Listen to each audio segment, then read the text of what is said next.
Good evening. നമുക്ക് ഇന്നത്തെ class start ചെയ്യാം. നമ്മൾ ലാസ്റ്റ് ക്ലാസ് ബയോമോളിക്കൂൾ എടുത്തേ, ബയോമോളിക്കൂൾ ഓർമ്മയുണ്ടല്ലോ അല്ലേ? ഓക്കെ, ബയോമോളിക്കൂളിന്റെ കണ്ടന്റ് ഒന്നും പറയാം. 5 ബയോമോളിക്യൂൾസ് ആ 5 ബയോമോളിക്യൂൾസ്. ഫസ്റ്റ് ഏതായിരുന്നു? കാർബോഹൈഡ്രേറ്റ്. സെക്കൻഡ് എന്തായിരുന്നു? പ്രോട്ടീൻ. തേർഡ് എന്തായിരുന്നു? Vitamins. Fourth enzyme. Fifth DNA and RNA. Okay, അതിൽ നമ്മൾ കാർബോഹൈഡ്രേറ്റ് കംപ്ലീറ്റ് ആയിട്ട് കഴിഞ്ഞു. ഓക്കെ, ദെൻ നെക്സ്റ്റ് കാർബോഹൈഡ്രേറ്റ് കഴിഞ്ഞു. അടുത്ത ബയോമോളിക്യൂൾ, സെക്കൻഡ് ബയോമോളിക്യൂൾ പ്രോട്ടീൻ ആണ്. ആക്ച്വലി പ്രോട്ടീൻ, ആ പ്രോട്ടീന്റെ അമിനോ ആസിഡ്, അതിന്റെ സബ് ഹെഡിങ് ആണ് അമിനോ ആസിഡ് എന്ന് പറയുന്നത്. അമിനോ ആസിഡില് നമ്മൾ essential amino acid, non essential amino acid, amino ആസിഡിന്റെ സ്ട്രക്ചർ, സ്വിറ്റർ അയോൺ, ഇതൊക്കെയാണ് ലാസ്റ്റ് ക്ലാസ്സിൽ കഴിഞ്ഞത്.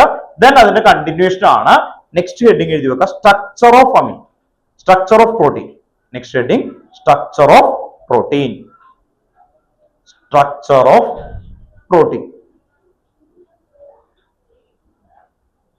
അണ്ടർലൈൻ ചെയ്യാം. അപ്പോ ഈ പ്രോട്ടീൻ ഫോം ചെയ്യുന്നത് അമിനോ ആസിഡ്സുകള് പെപ്റ്റൈഡ് ബോണ്ട് വെച്ച് ജോയിൻ ചെയ്യും. അതാണ് ഈ പിക്ചറിൽ വെച്ചേക്കുന്നത്.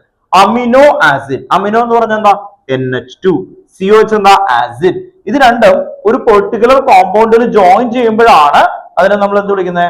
അമിനോ ആസിഡ് എന്ന് വിളിക്കുന്നത്. ഓക്കെ, അപ്പൊ അമിനോ ആസിഡ് എന്ന് പറഞ്ഞാൽ എന്താ? അമിനോ എന്ന് പറഞ്ഞ NH2 ഗ്രൂപ്പ്, COH എന്തായിരുന്നു? Carboxylic acid group. അപ്പോ ഇത് രണ്ടും ഒരൊറ്റ കോമ്പൗണ്ട് ജോയിൻ ചെയ്യുമ്പോഴാണ് നമ്മൾ അതിനെ എന്ത് വിളിക്കുന്നത്? അമിനോ ആസിഡ് എന്ന് വിളിക്കുന്നത്. ഓക്കെ, ഇത് ഫസ്റ്റ് അമിനോ ആസിഡ് ആണ്. പേരെന്തായിരുന്നു? ഗ്ലൈസീൻ. കേട്ടോ, ഓക്കെ, ഗ്ലൈസീൻ എന്നാണ് ഈ അമിനോ ആസിഡിന്റെ പേര്. ഇത് അലാനിൻ. ലാസ്റ്റ് ക്ലാസ്സിൽ നമ്മൾ വരച്ചിട്ടുണ്ട് ഇതിന്റെ സ്ട്രക്ചർ. കേട്ടോ, ഓക്കെ. ഇത് രണ്ടും കൂടി ജോയിൻ ചെയ്യാൻ പോവുകയാണ്. എങ്ങനെ ജോയിൻ ചെയ്യണമെന്ന് നോക്കിയേ. ഈ OH ഇവിടെ നിന്ന് ഒരു H, -H2O കണ്ടോ? ഓർത്തോ, ഇവിടെ നിന്ന് ഒരു OH, ഇവിടെ നിന്ന് ഒരു H എടുക്കുള്ളൂ. ബാക്കി എത്രയുണ്ട്? NH. കണ്ടോ, ഓക്കെ, ആ NH ആണ് ഇവിടെ വന്നേക്കുന്നത്. കണ്ടോ, ഓക്കെ. അപ്പോ water molecule -H2O, water molecule അവിടെ നിന്ന് റിലീസ് ചെയ്യും. റിലീസ് ചെയ്തിട്ട് എന്ത് വരും? CONH. കണ്ടോ, ഓക്കെ. ഈ CONH ബോണ്ടിനെ വിളിക്കുന്ന പേരാണ് പെപ്റ്റൈഡ് ബോണ്ട്. ഓക്കെ, അപ്പൊ amino acid join together to form a amide, അല്ലെ? അമൈഡ് ആണ് ഇത്. CONH എന്ന് പറഞ്ഞാൽ എന്താ? അമൈഡ് ബോണ്ട് ആണ്. ഇതിനെയാണ് നമ്മൾ പെപ്റ്റൈഡ് ബോണ്ട് എന്ന് പറയുന്നത്. പെപ്റ്റൈഡ് ബോണ്ട് വെച്ചിട്ടാണ് പ്രോട്ടീൻസ് ഉണ്ടാക്കുന്നത്. ഓക്കെ, അപ്പോ ലാർജ് നമ്പർ ഓഫ്, ഏകദേശം ഒരു 100 മുകളിൽ അമിനോ ആസിഡ്സ് ഒക്കെ ജോയിൻ ചെയ്തിട്ട് വരുമ്പോഴാണ് അതിനെ നമ്മൾ എന്ത് വിളിക്കുന്നത്? പ്രോട്ടീൻ. അപ്പൊ പ്രോട്ടീന്റെ ഡെഫിനിഷൻ എഴുതുന്നതിന് മുമ്പ് ആദ്യം നമ്മൾ സ്ട്രക്ചർ ആണ്, അല്ലെ? ഓക്കെ, അപ്പൊ ആ സ്ട്രക്ചറിൽ ഫസ്റ്റ് സ്റ്റേറ്റ്മെന്റ് എഴുതണം, എന്നിട്ട് നമുക്ക് ഈ പിക്ചർ വരക്കണം. കേട്ടോ, ഓക്കെ, ഒന്ന് എഴുതി വെച്ചു.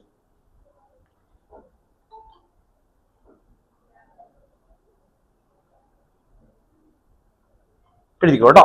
കെമിക്കലി ഇപ്പൊ വന്നേക്കുന്ന ആൾക്കാർ ശ്രദ്ധിക്കുക. നമ്മൾ സ്ട്രക്ചർ ഓഫ് പ്രോട്ടീൻ അതിന്റെ എക്സ്പ്ലനേഷൻ ആണ് ചെയ്തുകൊണ്ടിരുന്നത്. ദെൻ ഒരു സ്റ്റേറ്റ്മെന്റ് എഴുതിയിട്ട് ഈ പിക്ചർ നിങ്ങൾ വരക്കുക. കേട്ടോ, ഓക്കെ, ഒന്ന് എഴുതി വെച്ചു. Chemically peptide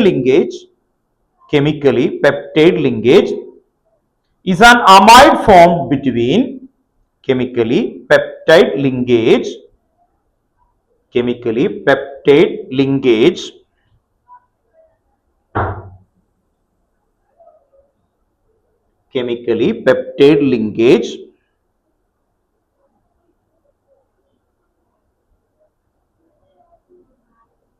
is an amide formed between COOH group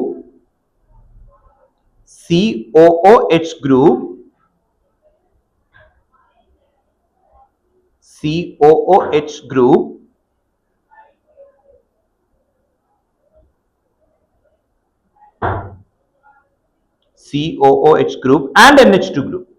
COOH group and NH2 group. Okay, then ഈ സ്ട്രക്ചർ വരക്കണം. കേട്ടോ, ഓക്കെ, ഇത് വേഗം എടുത്ത് വരക്കാം.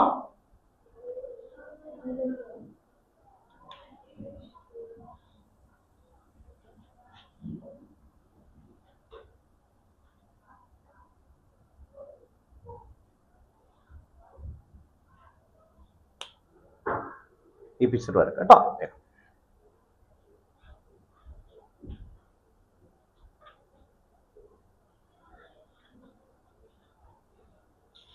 സ്ട്രക്ചർ ഓഫ് പ്രോട്ടീൻ അതാണ് ഹെഡിങ്. കേട്ടോ, എന്നിട്ട് ഇതൊന്ന് വരയ്ക്കണം. കേട്ടോ, വേഗം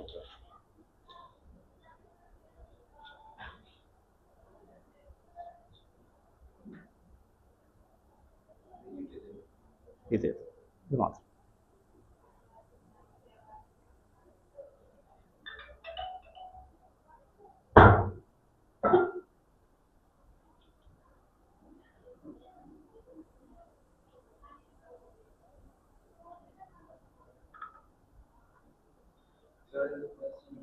അല്ല, അത് വരക്കണ്ട, ഇത് മാത്രം കേട്ടോ.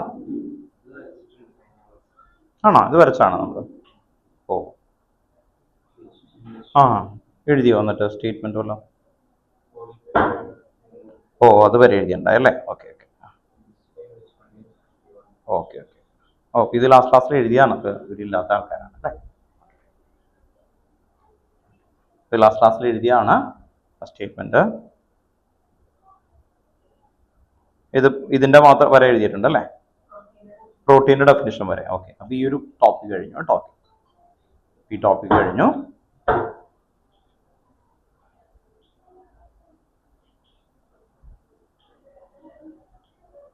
നെക്സ്റ്റ് ഹെഡിങ് ആണ് classification of protein.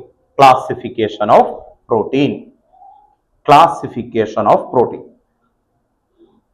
Classification of protein അടുത്ത ഹെഡിങ് കേട്ടോ.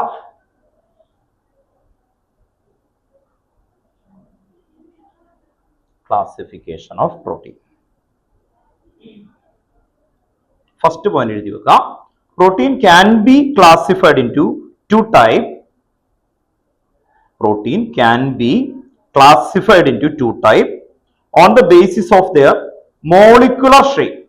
On the basis of their molecular shape.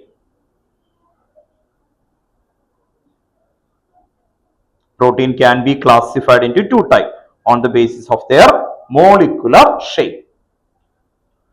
Molecular shape. First heading ആണ് fibrous protein. First heading fibrous protein. First heading fibrous protein. Underline ചെയ്യുക കേട്ടോ, fibrous protein. ഇപ്പൊ നോക്കുക, fibrous protein example പറഞ്ഞിട്ട് അതിന്റെ ഡെഫിനിഷനിലേക്ക് വരാം. ഫൈബ്രസ് പ്രോട്ടീൻ എന്ന് പറയുമ്പോൾ നിങ്ങൾ ആദ്യം ഓർത്തു വെക്കേണ്ടത് ഹെയറിൽ വരുന്ന പ്രോട്ടീൻ ആണ് കെരാറ്റിൻ. കെരാറ്റിൻ എന്ന് പറയുന്ന പ്രോട്ടീൻ ആണ് വന്നേക്കുന്നത് കേട്ടോ. ഓക്കെ, അപ്പോ അതുപോലെ തന്നെയാണ് മസിലിൽ വരുന്ന പ്രോട്ടീൻ ആണ് മയോസിൻ ഫൈബേഴ്സ്. ഇത് രണ്ടും ഈ ഫൈബ്രസ് പ്രോട്ടീൻ എക്സാമ്പിൾ ആണ്. ഓക്കെ, അപ്പൊ നമുക്ക് വിസിബിൾ ആയിട്ട് കാണാവുന്നതാണ് ഹെയർ. അതിൽ ഉണ്ടാക്കിയേക്കുന്ന മെയിൻ പ്രോട്ടീൻ എന്ന് പറയുന്നതാണ് കെരാറ്റിൻ. ഇനി അത് എങ്ങനെയാണ് അറേഞ്ച്മെന്റ് ചെയ്തേക്കുന്നത്? പോളിപെപ്റ്റൈഡ് ചെയിൻ, ഇതുപോലെയുള്ള ലോങ് ചെയിൻസ് വരും. Polypeptide chain run parallel. ഇങ്ങനെ എന്ത് ചെയ്യും? പാരലൽ ആയിട്ടാണ് അറേഞ്ച്മെന്റ് ചെയ്തേക്കുന്നത്. Held together by hydrogen or disulphide bond. അങ്ങനെയാണ് ഈ പറയുന്ന ഫൈബ്രസ് പ്രോട്ടീൻ വന്നേക്കുന്നത്. ഒന്ന് പറഞ്ഞു നോക്കിയേ. പോളിപെപ്റ്റൈഡ് ചെയിൻ, ഇതൊരു ചെയിൻ ആണ്. ഇമാജിൻ ചെയ്യും, പോളിപെപ്റ്റൈഡ് ചെയിൻ എങ്ങനെയാ? Run parallel. ഇങ്ങനെ വളഞ്ഞല്ല അല്ലെ? Run parallel and held together by hydrogen or disulphide bond. Okay, ഇവർ തമ്മിലൊരു കണക്ഷൻ ഉണ്ട് അല്ലെ? ആ ഹൈഡ്രജൻ ഓർ ഡൈസൾഫൈഡ് ബോണ്ട്. ഇങ്ങനെയാണ് എന്ത് ഫോം ചെയ്യുന്നത്? Fibrous protein. Okay, first point definition ആയിട്ട് എഴുതിക്കോ കേട്ടോ. When the polypeptide chain, fibrous protein അണ്ടർല എഴുതി വെക്കുക. ഫൈബ്രസ് പ്രോട്ടീൻ അണ്ടർലൈൻ ചെയ്യാം, അവിടെ എഴുതി വെക്കുക. When the polypeptide chain run parallel and are held together by hydrogen and disulfide bond. Hydrogen and disulfide bond.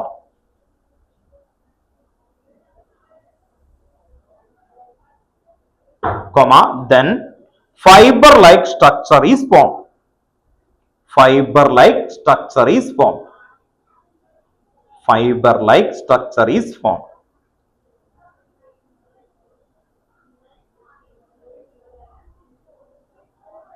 Second point. അടുത്ത ലൈനിൽ it is insoluble in water. Second point, it is insoluble in water. രണ്ട് point ആണ് ആകെ ഈ fibrous പ്രോട്ടീനിലുള്ളത്. Then example.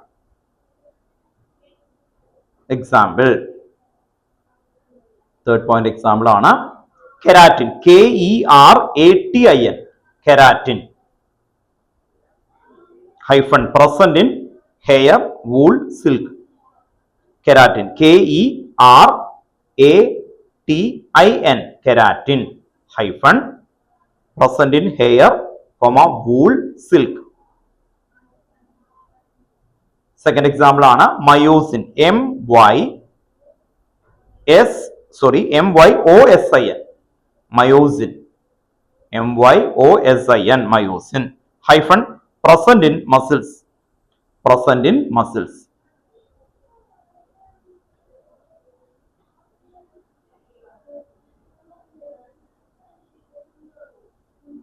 Okay. The next heading ആണ് globular protein. Globular protein. ആ വേർഡിൽ തന്നെയുണ്ട് അല്ലെ? ഒരു പോളിപെപ്റ്റൈഡ് ചെയിൻ എടുത്തിട്ട് അതെന്താവും സ്പെറിക്കൽ ആയിട്ട് ഒരു ഗ്ലോബ്യൂൾ പോലെ അറേഞ്ച്മെന്റ് ചെയ്തു കഴിഞ്ഞാൽ അതിൽ നിന്നാണ് എന്ത് കിട്ടുന്നത്? ഗ്ലോബുലർ പ്രോട്ടീൻ കിട്ടുന്നത് കേട്ടോ. ഓക്കെ. ദെൻ ഏറ്റവും ബെസ്റ്റ് എക്സാമ്പിൾ നിങ്ങൾക്ക് അറിയാവുന്ന ഇൻസുലിൻ ആണ്. എന്തിനാ ഇൻസുലിൻ യൂസ് ചെയ്യുന്നത്? അല്ലെ നമ്മുടെ ബോഡിയിൽ അല്ലെ എവിടെന്നാ ഇൻസുലിൻ പ്രൊഡ്യൂസ് ചെയ്യുന്ന ബയോളജി അല്ലെ പാൻക്രിയാസിലെ ഐലൻഡ്സ് ഓഫ് ലാംഗർഹാൻസ് അല്ലെ. ഓക്കെ. അവിടെ നിന്നാണ് ആ സെൽ, അതിനകത്ത് ഒരു ബീറ്റാ സെൽ ഉണ്ട്, ഗാമ സെൽ ഉണ്ട്. ബീറ്റാ സെല്ലിൽ നിന്നാണ് ഈ പറയുന്ന എന്ത് വരുന്നത്? ഇൻസുലിൻ പ്രൊഡ്യൂസ് ചെയ്യുന്നത്. അപ്പൊ ഗാമ സെല്ലിൽ നിന്ന് എന്ത് വരും? ഇതിന്റെ ഓപ്പോസിറ്റ് എന്തായിരുന്നു? ഗ്ലൂക്കോഗോൺ ഉണ്ട് അല്ലെ. ഓക്കെ. അപ്പൊ അങ്ങനെ വരുന്ന ഒരു എൻസൈം ഒക്കെ ഉണ്ട്, ബയോളജി ഉള്ള ആൾക്കാർക്കൊക്കെ അറിയാം. അപ്പോ നോർമലി ഇത് ഇൻസുലിൻ എന്ന് പറയുന്നതാണ്. അപ്പോ അല്ലെ ഇഞ്ചക്ഷൻ ഒക്കെ എടുക്കും അല്ലെ, അതിന്റെ എമൗണ്ട് കുറയുമ്പോൾ ഒന്ന് എഴുതി വെച്ചു കേട്ടോ. Globular protein first point. When the chain of polypeptide coil around to give a spherical shape.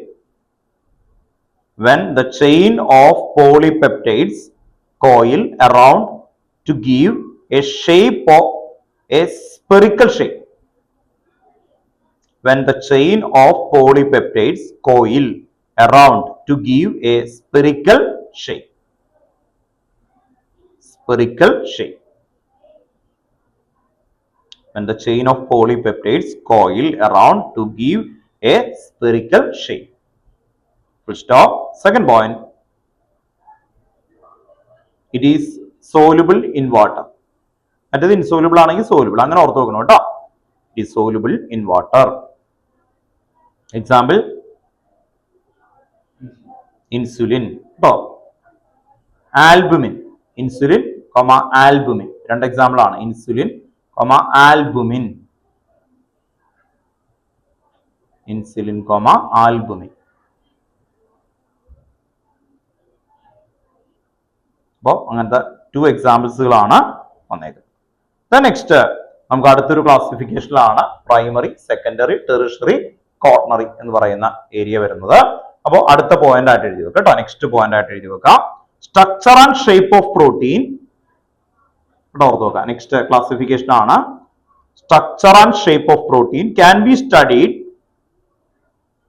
Structure and shape of protein. Structure and shape of protein can B studied at 4 different level.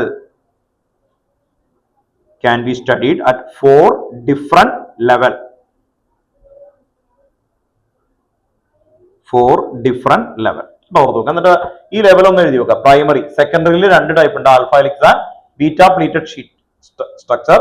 Then third tertiary, fourth coronary. വേഗം ഒന്ന് എഴുതി വെക്കാം കേട്ടോ. ഇത്രയും ഒന്ന് എഴുതി വെക്കാം. എന്നിട്ട് ഹെഡിങ്ങിലേക്ക് പോകും, ഒറ്റ വ്യൂ കിട്ടാൻ വേണ്ടിയിട്ടാണ് കേട്ടോ. ഓക്കെ.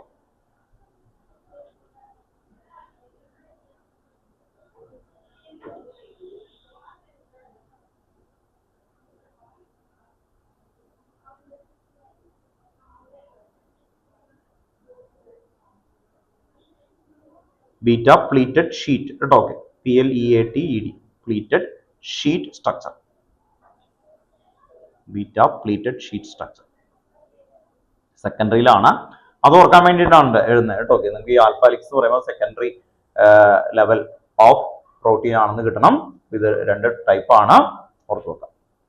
ഇത് എഴുതി കഴിയുമ്പോൾ ഇനി നെക്സ്റ്റ് ഹെഡിങ് പ്രൈമറി കേട്ടോ. Okay. Next heading primary underline ചെയ്യാം കേട്ടോ. Okay. Primary.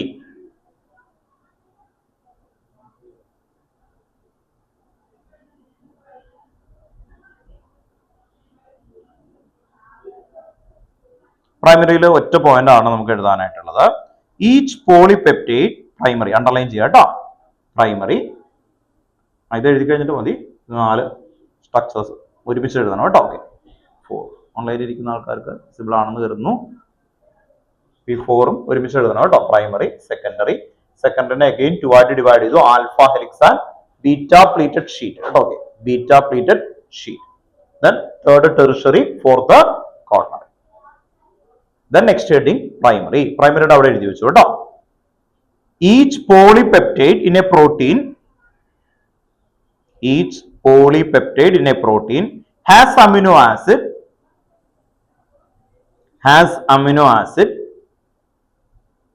linked with each other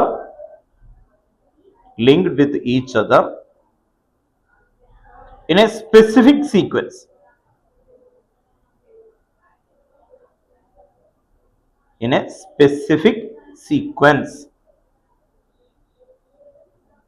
A specific sequence എന്നുള്ള അണ്ടർലൈൻ ചെയ്യുക കേട്ടോ. സ്പെസിഫിക് സീക്വൻസ് എന്നുള്ള അണ്ടർലൈൻ ചെയ്യുക. And it is this sequence of amino acid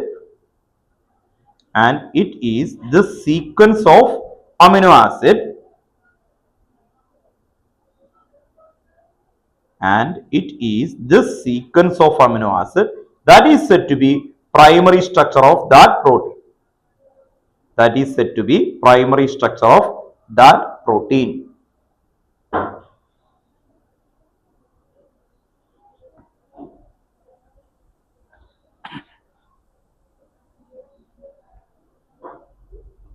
ഇവിടെ ഒരു ചെറിയൊരു വയറാണ്. ഇവിടെ നോക്കിയേ, ഇതാണ് പ്രോട്ടീൻ എന്ന് കരുതാം. ഈ പ്രോട്ടീൻ ഒരു പെർട്ടിക്കുലർ സീക്വൻസിൽ അതെ ഇവിടെ നോക്കിയേ ഇതുപോലെ ഇങ്ങനെ സീക്വൻസ് ആയിട്ട് ഇങ്ങനെ കോയിൽ ചെയ്യും.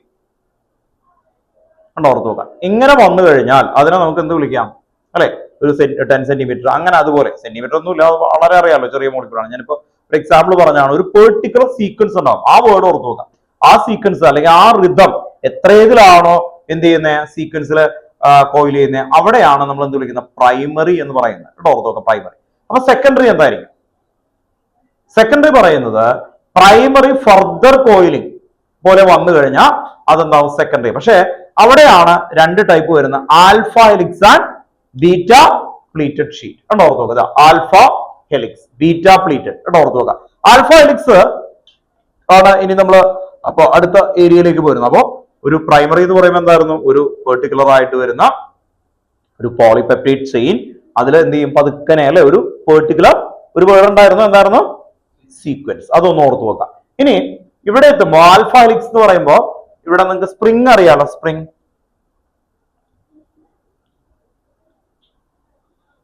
സ്പ്രിംഗ് അറിയാലോ അല്ലെ? ഓക്കെ. ആ സ്പ്രിംഗിന്റെ പോലെ എന്ത് ചെയ്യും കോയിൽ ചെയ്യും. അവിടെ പറയുന്ന ഒരു text word right handed screw എന്നാണ് പറയുന്നത്. റൈറ്റ് ഹാൻഡഡ് സ്ക്രൂ എന്ന് പറഞ്ഞ ആ രീതിയിലാണ് വരുന്നത് കേട്ടോ. ഓർത്ത് നോക്കുക, ഇവിടെ നിന്ന് ഇങ്ങനെ കോയിൽ ചെയ്ത് വരും കേട്ടോ. ഓക്കെ. അപ്പൊ ഈ ഒരു കോയിൽ ചെയ്യണ സമയത്ത് ഇവിടെ നിന്ന് ഇങ്ങനെ കോയിൽ ചെയ്ത് വരുന്ന രീതിയാണ് ആക്ച്വലി വരുന്നത്. ഈ കോയിൽ ചെയ്യണ സമയത്ത് ഇവിടെ ഒക്കെ ഒരു CONH ബോണ്ട് ആണ് അല്ലെ? ഓക്കെ. ഇപ്പൊ ഇവിടെ ഒരു CONH എന്ന് പറയുമ്പോൾ എന്തായിരിക്കും C ഡബിൾ ബോണ്ടോ NH അല്ലെ? ഓക്കെ. അപ്പൊ ഇത് ഇവിടെ ഒരു C ഡബിൾ ബോണ്ടോ ഉണ്ട്. ഓർത്ത് നോക്കാം. ഇവിടെ ഒരു N-ഉം H-ഉം ഉണ്ട്. ഇവർ തമ്മില് എന്തുണ്ടാവും ഈ CONH ഉണ്ടോ? ഓക്കെ. അപ്പൊ ഈ CONH-ല് ഈ ഹെലിക്സിന്റെ കാരണം ഇവർ തമ്മിൽ അട്രാക്ഷൻ ഉണ്ടാവും. ഈ Oയും H-ഉം തമ്മിൽ എന്തുണ്ടാവും അട്രാക്ഷൻ ഉണ്ടാവും. ഓർത്ത് നോക്കാം. ആ അട്രാക്ഷൻ കാരണമാണ് അത് എന്ത് വരുന്നത് കോയിലാവുന്നത് കേട്ടോ. ഓർത്ത് നോക്കാം. അപ്പൊ ഇങ്ങനെ കോയിൽ ചെയ്ത് ക്ലിയർ ചെയ്ത് വരാനായിട്ടുള്ള കാരണം ആ അട്രാക്ഷൻ കാരണമാണ് എന്നാണ് അവർ പറയുന്നത് കേട്ടോ. ഓർത്ത് നോക്കാം. അപ്പൊ alpha helix and beta pleated sheet എന്നുള്ള രീതിയിലാണ് വരുന്നത്. അപ്പോ നെക്സ്റ്റ് ഹെഡിങ് എഴുതി വെക്കുക സെക്കൻഡറി സ്ട്രക്ചർ. അതിൽ ആൽഫ ഹെലിക്സ്. സെക്കൻഡറി സ്ട്രക്ചർ അതിൽ ആൽഫ ഹെലിക്സ്.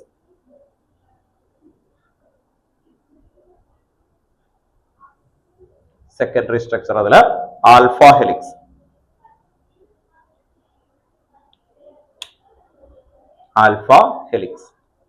അപ്പോ ആൽഫ ഹെലിക്സ് എന്ന് പറയുന്ന സമയത്ത് ഇത് ഇങ്ങനെ കോയിൽ ചെയ്ത് ഇങ്ങനെ വന്നുകൊണ്ടിരിക്കുക അല്ലെ? ഇങ്ങനെ കോയിലിംഗ് ആണ് ആക്ച്വലി വരുന്നത് കേട്ടോ. ഓക്കെ. അപ്പൊ അല്ലാത്ത രീതിയിൽ 3D ആണ്, അങ്ങനെ ആലോചിക്കണം, അല്ലെങ്കിൽ നമുക്ക് മനസ്സിലാവില്ല അത് വരയ്ക്കുമ്പോ.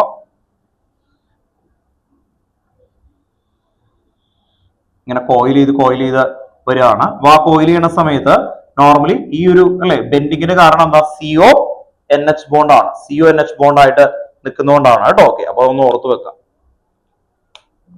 ദെൻ ആൽഫ ഹെലിക്സിന് അവിടെ ഡെഫിനിഷൻ എഴുതിക്കോ കേട്ടോ. ഡെഫിനിഷൻ എഴുതി വെച്ചോ.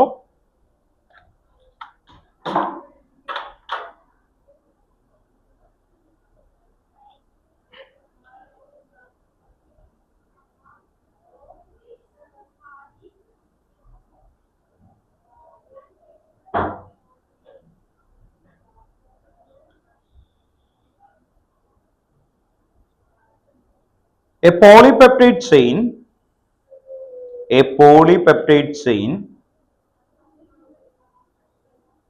form all possible hydrogen bond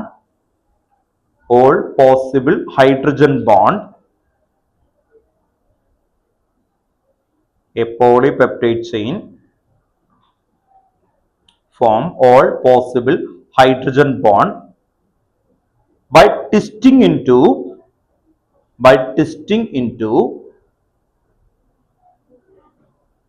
a right-handed screw.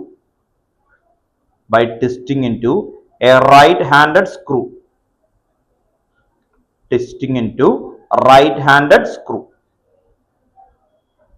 ബ്രാക്കറ്റിൽ എഴുതി വെക്കുക helix.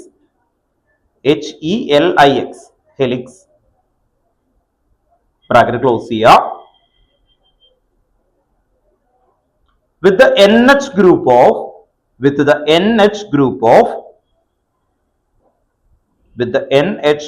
of each amino acid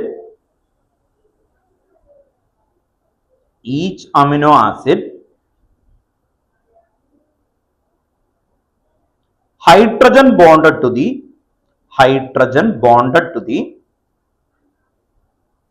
CO of adjacent turn. CO C double bond ആണ് കേട്ടോ. C double bond of an adjacent turn of the helix.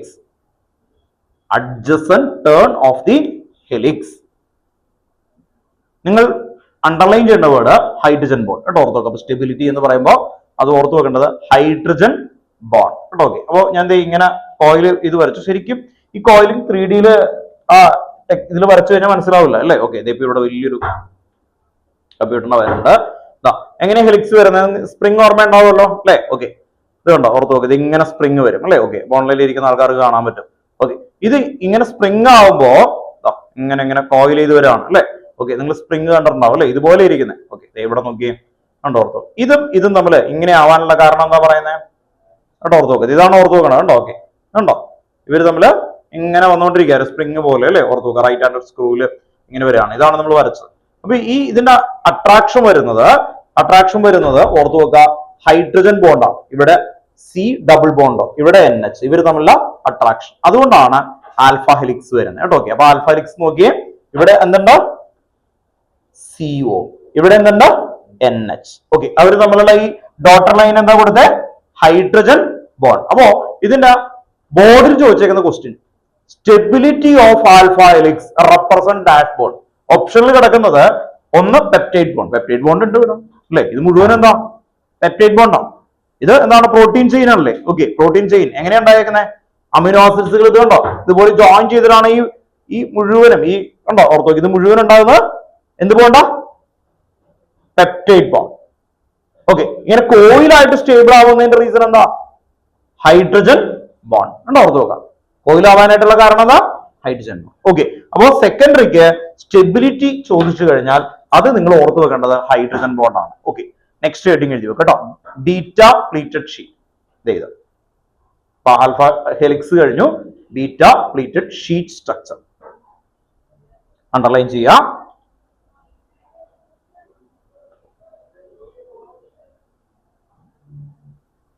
അവിടെ എഴുതി വെക്കുക. In beta pleated sheet structure all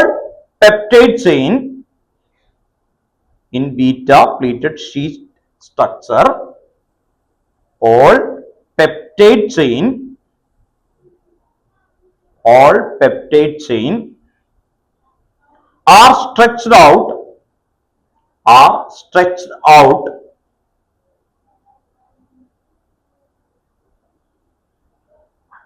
all peptide chain are stretched out to nearly maximum extension.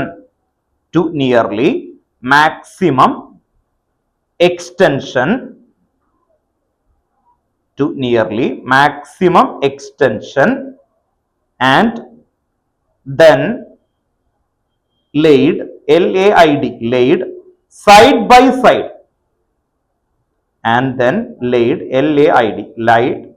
Side by side. ആ side by side underline ചെയ്യുക കേട്ടോ. ഓർത്ത് നോക്കാം. side by side, which are held together by intermolecular hydrogen bonding, which are held together by intermolecular hydrogen bonds, which are held together by intermolecular hydrogen bond. ഓർത്ത് നോക്കുക, beta plated sheet എന്ന് പറയുമ്പോൾ ഈ peptide bond ഉണ്ട് അല്ലെ, ആ peptide bond എന്ന ഒരു ഷീറ്റ് പോലെ എന്ത് ചെയ്യും, അറേഞ്ച്മെന്റ് ചെയ്യും, ഷീറ്റ് പോലെ. അങ്ങനെ വരുമ്പോഴും ഇപ്പൊ ഇതുപോലെ ഒരു ഷീറ്റില് ഇങ്ങനെ ആ നേരത്തെയുള്ള വയർ ഉണ്ടല്ലോ, ഇവിടെ ഇങ്ങനെ ജോയിൻ ചെയ്ത് ഒരു ഷീറ്റ് പോലെ നമ്മൾ ക്രിയേറ്റ് ചെയ്ത് കഴിയുമ്പോൾ അവർ തമ്മിലുള്ള അട്രാക്ഷൻ എന്തായിരിക്കും, CONH ബോണ്ട് തന്നെയാണ്. അതാണ് ഇന്റർമോളിക്കുലർ ഹൈഡ്രജൻ ബോണ്ട്. അപ്പോൾ ഇതിൽ രണ്ടിലും, ഈ ആൽഫ ഹെലിക്സിനും ബീറ്റ പ്ലേറ്റഡ് ഷീറ്റിനും രണ്ടിനും ഒരേ ബോണ്ടാണ് സ്റ്റെബിലിറ്റിക്ക് കാരണം. എന്തായിരുന്നു, ഹൈഡ്രജൻ ബോണ്ടിങ്. അതാണ് നമ്മൾ ഓർത്ത് നോക്കുന്ന മെയിൻ പോയിന്റ്. രണ്ടിലും ഹൈഡ്രജൻ ബോണ്ടാണ്. ഓക്കെ, നെക്സ്റ്റ് തേർഡ് ഹെഡിങ് എഴുതി വെക്കുക, tertiary.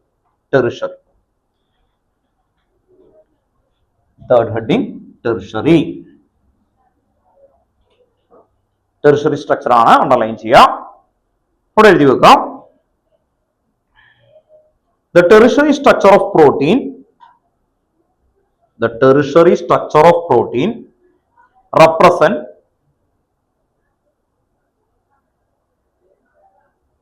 overall folding of the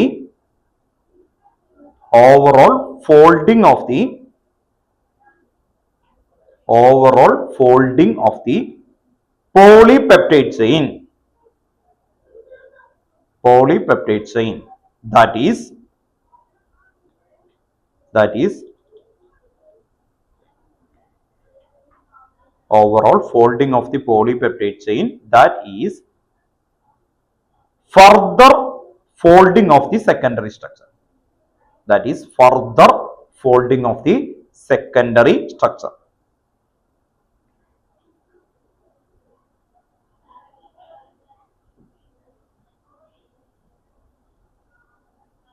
Okay, അപ്പോൾ ഇവിടെ ഓർത്ത് നോക്കാം, ആ വേർഡ് എന്താണ് സെക്കൻഡറി സ്ട്രക്ചർ അല്ലെ, അത് ഫർദർ ഫോൾഡ് ചെയ്ത, അപ്പോൾ ഫോൾഡിംഗ് ഓഫ് ദി അല്ലെ, further folding of the secondary structure, ആ വേർഡ് അണ്ടർലൈൻ ചെയ്യുക കേട്ടോ. ഓക്കെ, പെട്ടെന്ന് നിങ്ങൾ ടെറിഷറി എന്ന് പറഞ്ഞു കഴിഞ്ഞാൽ എന്താണ് ആക്ച്വലി അല്ലെ, സെക്കൻഡറി. ഇപ്പൊ പ്രൈമറി എന്ന് പറഞ്ഞാൽ എന്താണ്, പ്രൈമറി ഫോൾഡ് ചെയ്യുമ്പോൾ സെക്കൻഡറി ആയി, സെക്കൻഡറി ഫർദർ ഫോൾഡ് ചെയ്ത ടെറിഷറി ആയി, ടെറിഷറി ഫർദർ ഫോൾഡ് ചെയ്ത ക്വാട്ടർണറി. ക്വാട്ടർണറി വരുമ്പോൾ ഒരു വ്യത്യാസമേ ഉള്ളൂ, 2 or more different polypeptide chain വരാം, ഒരേ ടൈപ്പ് അല്ല, പല ടൈപ്പ് പോളിപെപ്റ്റൈഡ് ചെയിൻ വന്നിട്ട് എന്താവും, കോയിലാവും കേട്ടോ. ഓക്കെ, അതാണ് ആകെ ഡിഫറെന്റ് ആയിട്ടുള്ള ഒരു കാര്യം കേട്ടോ. ഓക്കെ, അപ്പോ ടെറിഷറിയിൽ അത്രയാണ് നമ്മൾ ഓർത്ത് നോക്കേണ്ടത്. അടുത്ത ഹെഡിങ് എഴുതി വെക്കുക, quaternary structure of protein. Fourth heading, quaternary structure of protein.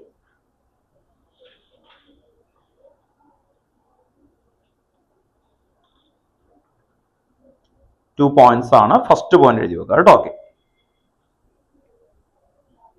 some of the protein are composed of 2 or more polypeptide chain, referred to as subunit.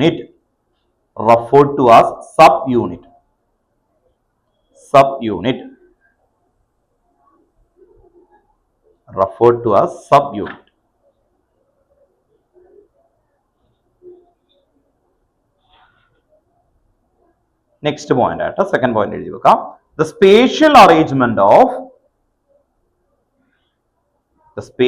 arrangement of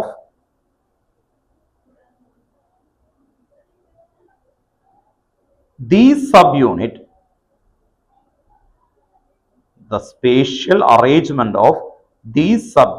with respect to each other is known as quaternary structure. The spatial arrangement of these subunit with respect to each other is known as quaternary structure.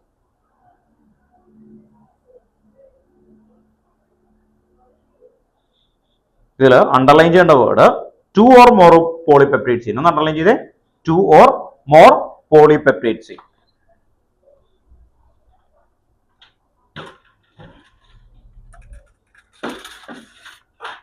നേരത്തെ നമ്മൾ ഒരു കളറിലുള്ള അല്ലെ polypeptide chain ആണ് കണ്ടത്. ഇപ്പൊ ഇവിടെ നോക്കിയേ, ഇത് അല്ലെ റെഡ് കളറിലുള്ളത് എന്തായിരിക്കും? ഒരു പോളിപെപ്റ്റൈഡ് ചെയിൻ. അടുത്ത എന്തായിരിക്കും? 2. ഓക്കെ, ഇതിന് എന്ത് ചെയ്യണം? ഇത് കണ്ടോ, ഓർത്ത് നോക്കത്തെ ഇതുപോലെയൊക്കെ എടുത്ത് വീണ്ടും ഇത് കണ്ടോ ഇങ്ങനെ കോയിലായി. ഇതിനെ വീണ്ടും നമ്മൾ എന്ത് ചെയ്യുക? കോയിലാക്കാം. അപ്പൊ ഇവിടെ ഒരു യൂണിറ്റ് ഫോം ചെയ്യും. ഇതുപോലത്തെ കുറച്ച് കുറച്ച് കുറച്ച് കുറച്ച് യൂണിറ്റ്. അതിനെന്താ വിളിച്ചേ? ആദ്യത്തെ വേർഡ് എന്തായിരുന്നു? Sub unit. അപ്പൊ ഇതെന്തായിരുന്നു? എത്ര പോളിപെപ്റ്റൈഡ് ഉണ്ട് ഇതില്?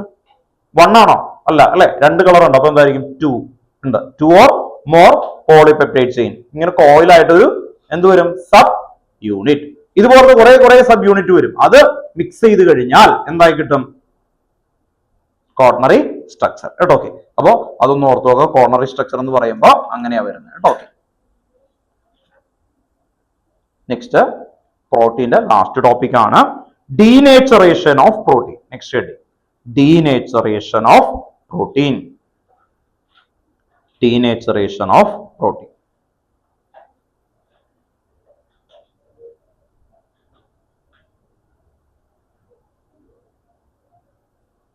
ഡീനേച്ചറേഷൻ ഓഫ് പ്രോട്ടീൻ അണ്ടർലൈൻ ചെയ്യുക കേട്ടോ. ഓക്കെ, എന്നിട്ട് സ്റ്റേറ്റ്മെന്റ് ആദ്യം എഴുതാം, അത് കഴിഞ്ഞിട്ട് നിങ്ങൾ കൊണ്ട് പറയിപ്പിക്കും കേട്ടോ.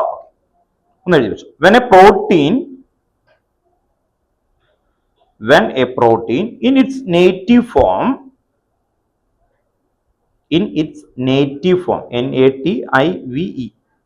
native form comma is subjected to physical change like change in temperature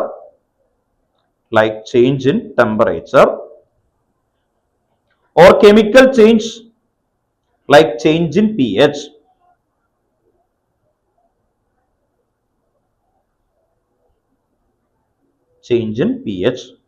Chemical change like change in pH, comma, the hydrogen bond are disturbed.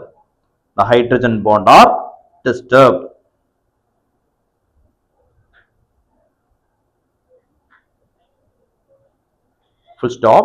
Due to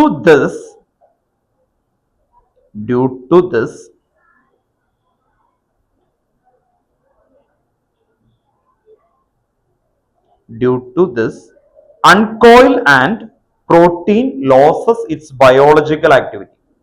Uncoiled and protein loses its biological activity. This is called, due to this uncoiled and protein loses its biological activity. Full stop. This is called denaturation of protein. This is called denaturation of protein.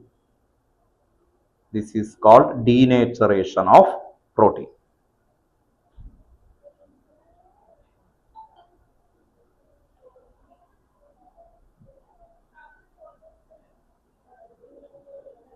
This is called denaturation of protein. Then example എഴുതി വെക്കാം. Coagulation of egg white on boiling. Coagulation of egg white on boiling. Coagulation. Coagulation. Floating ആവുന്നില്ലേ? അതിനെയാണ് coagulation എന്ന് പറയുന്നത് കേട്ടോ.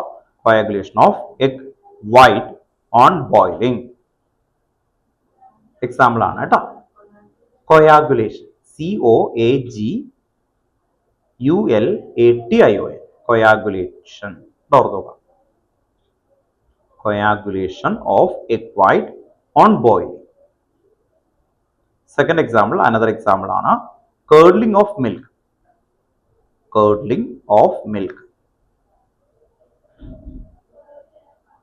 Okay, അപ്പൊ 2 example ആണ്. Definition നിങ്ങൾ കാണാതെ പറയേണ്ടി വരും. ഓൺലൈനിൽ ഇരിക്കുന്ന ആൾക്കാർ എല്ലാവരോടും ചോദിക്കുകയൊക്കെ ചെയ്യും. ഓക്കെ, അപ്പോൾ നമ്മൾ ഇത്രയും സമയം എടുത്ത കാര്യങ്ങൾ പറയാം. എന്തായിരുന്നു? Structure of protein. അതില് മെയിൻ ആയിട്ട് വന്നേക്കുന്ന സ്ട്രക്ചർ ആണ് ഫൈബ്രസ് ആൻഡ് ഗ്ലോബുലർ അല്ലെ. ഫൈബ്രസിന് എക്സാമ്പിൾ എന്തായിരുന്നു? കെരാറ്റിൻ, മയോസിൻ ഫൈബർ അല്ലെ. ഗ്ലോബുലറിന് ആൽബുമിൻ, എല്ലാം ഏറ്റവും പറഞ്ഞത് ഇൻസുലിൻ അല്ലെ. ഓക്കെ, അപ്പോൾ അതിന്റെ ഡെഫിനിഷൻ ഒക്കെ പറഞ്ഞു. അത് കഴിഞ്ഞ് primary, secondary, tertiary, quaternary. Then last topic ആണ് ഡീനേച്ചറേഷൻ. അപ്പൊ ഇവിടെ നോർത്ത് നോക്കുക, ഒരു എഗ് നമ്മുടെ കയ്യിലുണ്ടെന്ന് കരുതാം. ഓക്കെ, ആ എഗ് ഇപ്പൊ പൊട്ടിച്ച് നോക്കി കഴിഞ്ഞാൽ എന്ത് കിട്ടും? ഒരു ലിക്വിഡ് ആയിട്ടുള്ള ഫോം ആണ്. അതിനെയാണ് നേറ്റീവ് ഫോം എന്ന് പറയുന്നത്. Okay, native form. അപ്പൊ ഈ സ്റ്റേറ്റ്മെന്റ് ആദ്യം തുടങ്ങി ഒന്ന് വായിച്ച്. Protein is subjected to its native form അല്ലെ, നേറ്റീവ് ഫോം. അപ്പൊ ആ നേറ്റീവ് ഫോം എന്ന് പറയുമ്പോൾ നിങ്ങൾ ഇമാജിൻ ചെയ്ത് കണ്ടേ, ഒരു എഗ് എടുത്ത് നമ്മൾ പൊട്ടിച്ചു കഴിഞ്ഞാൽ ആ ഒരു ലിക്വിഡ് ആയിട്ട് നിൽക്കുന്ന ആ സിറ്റുവേഷനെയാണ് നേറ്റീവ് ഫോം എന്ന് വിളിക്കുന്നത്. Protein is subjected to native form, comma പിന്നെന്താ ചെയ്തേ, physical change like change in temperature. നമ്മൾ എഗ്ഗിനെ അല്ലെ എടുത്ത് ബോയിൽ ചെയ്യും. അങ്ങനെ ബോയിൽ ചെയ്യുമ്പോൾ എന്ത് പറ്റും, അതാണ് അല്ലെ ചേഞ്ച് ഇൻ ടെമ്പറേച്ചർ. ഓർ എന്താണ് പി എച്ച് ചേഞ്ച് അല്ലെ, okay, or P H change അല്ലതിനായിരിക്കും പറ്റുക. ഓക്കെ, എഗ്ഗിന് പറ്റില്ല. അപ്പൊ എഗ്ഗിനെ നമ്മൾ ഹീറ്റ് ചെയ്യുന്നു. ഹീറ്റ് ചെയ്യുമ്പോൾ എന്ത് പറ്റും, ഒരു വേർഡ് ഉണ്ട്, എന്തായിരുന്നു, ഹൈഡ്രജൻ ബോണ്ട് ഡിസ്റ്റർബ്. ഇതാണ് ആ രണ്ടാമത്തെ പോയിന്റ് ആയിട്ട് വന്നേക്കുന്നത്. അപ്പൊ ആദ്യം നേറ്റീവ് ഫോം ആണെന്ന് പറഞ്ഞു, അത് കഴിഞ്ഞ് നമ്മൾ അല്ലെ അതിനാ നമ്മള് change in temperature or change in P H എന്തായിരുന്നു, ഹൈഡ്രജൻ ബോണ്ട് ഡിസ്റ്റർബ്. ഇത് കഴിഞ്ഞിട്ടുള്ള വേർഡാണ് ശ്രദ്ധിക്കുന്നത്. ഡ്യൂ ടു ദിസ് എന്ത് പറ്റി, രണ്ട് കാര്യങ്ങൾ, uncoiled and loses its biological activity. What do you mean loses its biological activity? Boiled egg ചെയ്യുന്ന ഒരിക്കലും ബേർഡ് ഉണ്ടാവും ഇല്ല. ആ എഗ്ഗിന്റെ ബയോളജിക്കൽ ആക്ടിവിറ്റി എന്ന് പറഞ്ഞാൽ എന്താ, എഗ് ഇത്ര അല്ലെ 30 days ഒക്കെ കഴിയുമ്പോൾ അതിൽ നിന്നൊരു ചെറിയൊരു അല്ലെ ബേർഡ് ഉണ്ടാവുക എന്നുള്ളതാണ്. അത് ഉണ്ടാവില്ല അല്ലെ, ആ ഫോം മാറി, നേറ്റീവ് ഫോം മാറി. അപ്പൊ അതാണ് ലോസസ് ഇറ്റ്സ് ബയോളജിക്കൽ ആക്ടിവിറ്റി. രണ്ടാമത്തെ പോയിന്റ് എന്തായിരുന്നു അതില്, രണ്ടാമത്തെ പോയിന്റ് അൺകോയിൽഡ് അല്ലെ, അൺകോയിൽഡ് എന്തായിരുന്നു, എക്സാമ്പിൾ അല്ലെ, ഓക്കെ, എക്സാമ്പിൾ കേർഡ്ലിംഗ് മിൽക്ക് അല്ലെ, ഓക്കെ, കേർഡ്ലിംഗ് മിൽക്ക് ആയിട്ട് വരും. അപ്പൊ ഈ രണ്ട് കാര്യങ്ങളാണ് നമ്മൾ ഓർത്ത് വെക്കുന്നത്. This process is known as denaturation കേട്ടോ. ഓക്കെ, അപ്പൊ പറഞ്ഞു തുടങ്ങണം. നോക്കിയേ, എന്തായിരുന്നു, protein is subjected to in native അല്ലെ ഫോം. ഓക്കെ, നേറ്റീവ് ഫോം എന്ന് പറയുമ്പോൾ തന്നെ ആ എഗ്ഗിനെ ഓർത്ത് വെക്കാം. രണ്ടാമത്തെ പോയിന്റ് നമ്മൾ പറയുകയാണ് എന്താണ് അല്ലെ, change in temperature or change in chemical change like P H അല്ലെ. പി എച്ച് കേർഡ്ലിങ്ങിന് പറ്റും അല്ലെ. കേർഡ്ലിങ് ചെയ്യണ സമയത്ത് നമ്മൾ എന്താ ചെയ്യാം, മിൽക്കിലേക്ക് എന്തിടും, ഏതെങ്കിലും ആസിഡ് അല്ലെ, ഓർത്ത് വെക്കാം. നമ്മൾ അസിറ്റിക് ആസിഡോ അതുപോലെ എന്തെങ്കിലും അസിഡിക് ഫോം കൊടുത്തു കഴിഞ്ഞാൽ അവിടെ നിന്ന് എന്ത് പറ്റും, എൻസൈംസ് വർക്ക് ചെയ്ത് അതിനെ എന്താക്കി മാറ്റും, ലാക്റ്റിക് ആസിഡ് ആയിട്ട് കൺവേർട്ട് ചെയ്യും. അതാണ് കേർഡ്ലിംഗ്. അപ്പൊ ആ പ്രോസസ് അവിടെ നടക്കും കേട്ടോ. ഓക്കെ, ഇതാണ് പറഞ്ഞേക്കുന്നത്. എക്സാമ്പിൾ ആ രണ്ടെണ്ണം ഇമാജിൻ ചെയ്യുക, ക്ലിയർ ചെയ്ത് പറഞ്ഞു നോക്കണം കേട്ടോ. ഓക്കെ, ക്ലിയർ അല്ലേ, പറയാൻ പറ്റുമല്ലോ, ഒന്ന് പറഞ്ഞു സ്റ്റാർട്ട് ചെയ്തു. Denaturation definition.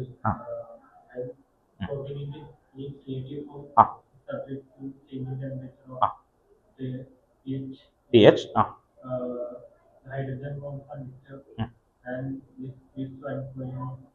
uncoiling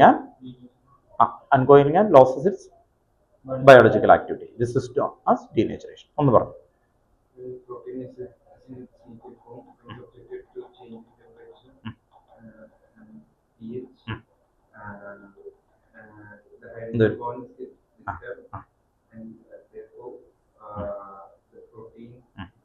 Uncoil this process is known as denaturation. അല്ലേ, ഏകദേശം റെഡി ആയല്ലോ.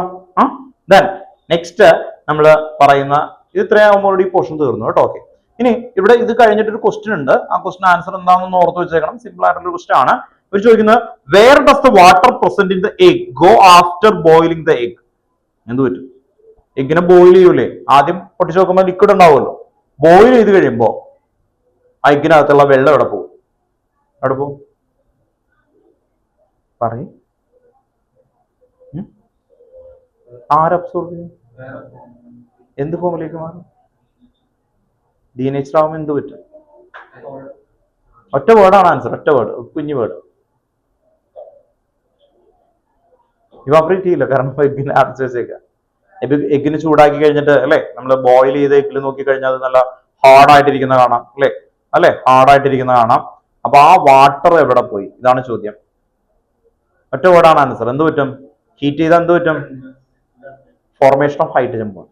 എന്താ വരുന്നത്, ഫോർമേഷൻ ഓഫ് ഹൈഡ്രജൻ ബോണ്ട്. ആ വാട്ടർ ഇല്ലേ, വാട്ടർ ഹൈഡ്രജൻ ബോണ്ടായിട്ട് കൺവേർട്ട് ചെയ്യും. അതാണ് നല്ല ഹോൾഡായിട്ട് ഇരിക്കാൻ കാരണം കേട്ടോ. ഓർത്ത് വെക്കാം. നമ്മൾക്ക് അറിയാലോ, സിമെന്റ് ഇല്ലേ, സിമെന്റിൽ വെള്ളം ഒഴിച്ചാൽ എന്ത് പറ്റും, വെള്ളം റിയാക്ട് ചെയ്യുമോ, പിന്നെ എന്ത് പറ്റും, സിമെന്റ് ഒരു വീട്ടിൽ കുറച്ച് സിമെന്റ് കൊണ്ടുവന്ന് കുറച്ച് വെള്ളം ഒഴിച്ചു, അത് കഴിയുമ്പോൾ എന്താവും, കോയാഗുലേറ്റഡ് ആവില്ലേ. What is reason for the coagulation, formation of hydrogen bond. ആ സിമെന്റിന്റെ നേച്ചർ ഒന്നും മാറ്റുന്നില്ല കെമിക്കലി. അതിന്റെ ഇടയിൽ എന്ത് വരും അല്ലെ, ഡോട്ട് H2O എന്നൊക്കെ പറയുന്ന പോലെ വാട്ടർ ഓഫ് ക്രിസ്റ്റലൈസേഷൻ വരുന്നുണ്ട്, അതുപോലെ തന്നെ ഹൈഡ്രജൻ ബോണ്ടും വരുന്നുണ്ട്. സെയിം ഗെയിം ഇവിടെയും എന്ത് വരും, നമ്മൾ ഡിസ്റ്റർബ് ഹൈഡ്രജൻ ബോണ്ട് എന്നുള്ള പറയുന്നുണ്ട്. ഫുൾ ഡീനേച്ചറേഷൻ ഡെഫിനിഷൻ എഴുതണം.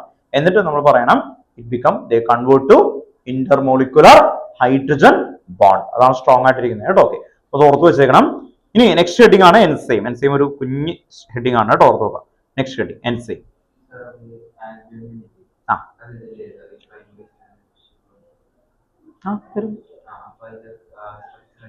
ഇതിലായിരിക്കും, ടെറിഷറിയിലായിരിക്കും.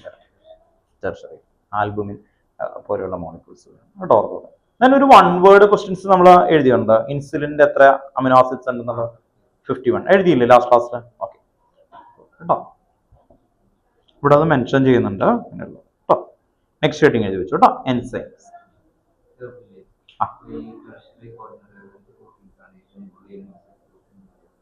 ഏറ്റവും കൂടുതൽ ഇല്ല, മസിൽ ഗ്രോത്തിൽ നമുക്ക് കിടക്കുന്നത് എന്താണ്? ഈ പറയുന്ന ഫൈബ്രസ് പ്രോട്ടീൻ ആണ്.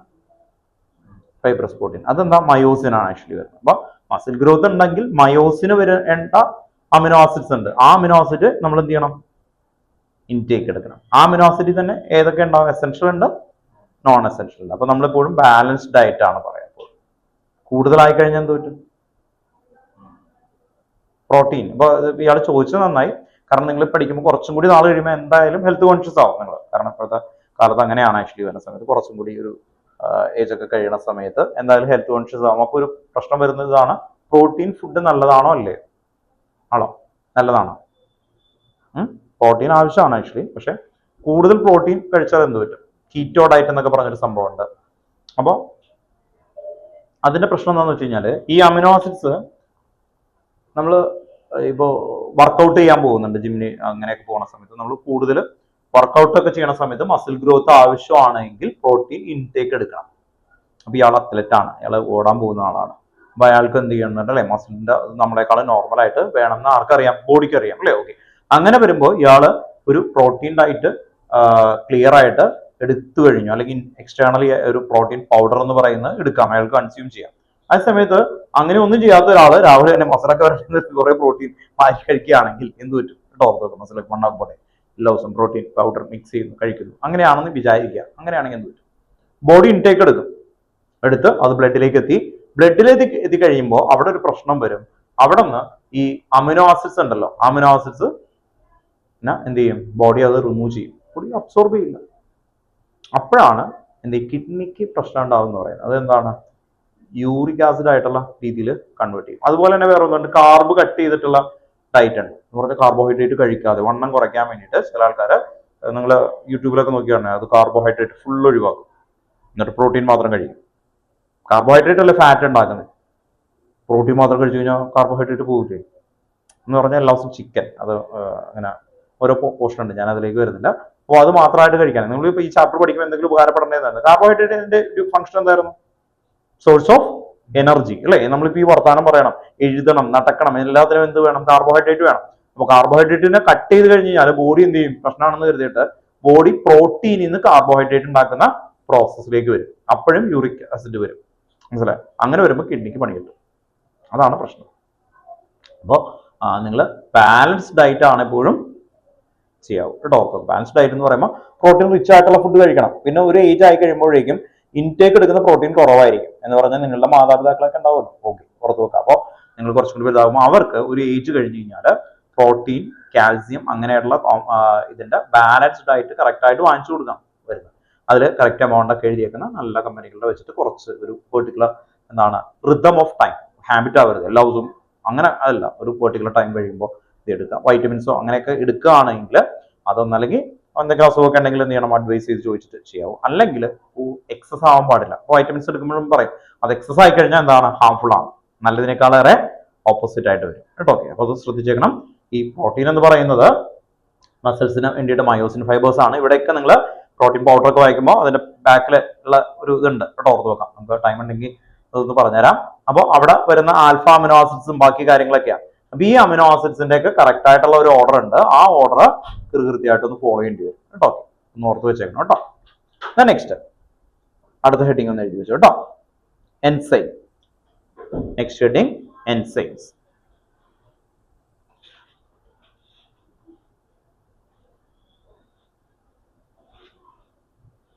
ഫസ്റ്റ് പോയിന്റ് എഴുതി വെക്കാം.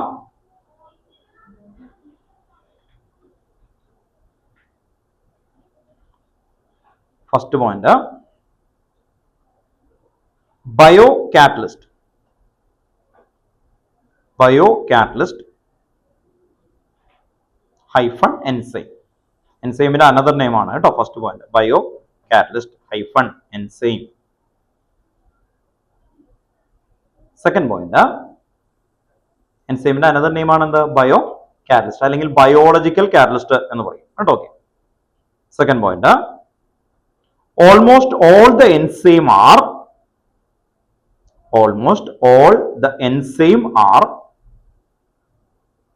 globular protein. Almost all the enzymes are globular protein.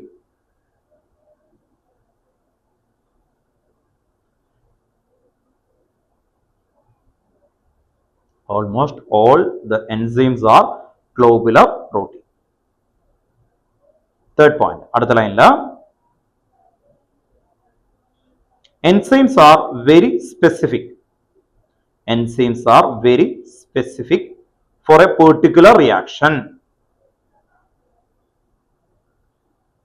Enzymes are very specific for a particular reaction.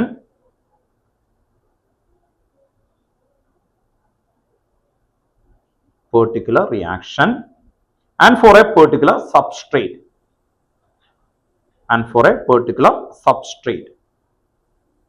Reactant ഉദ്ദേശിക്കുന്നതാണ് കേട്ടോ സബ്സ്ട്രേറ്റ് അല്ലെങ്കിൽ പെർട്ടിക്കുലർ ഫംഗ്ഷന് വേണ്ടിയിട്ട് ജോയിൻ ചെയ്യുന്നു എന്നുള്ളതാണ്.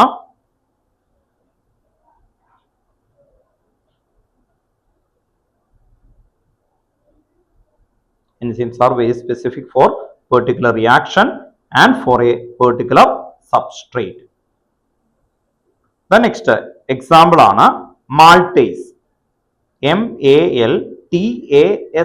Example maltase.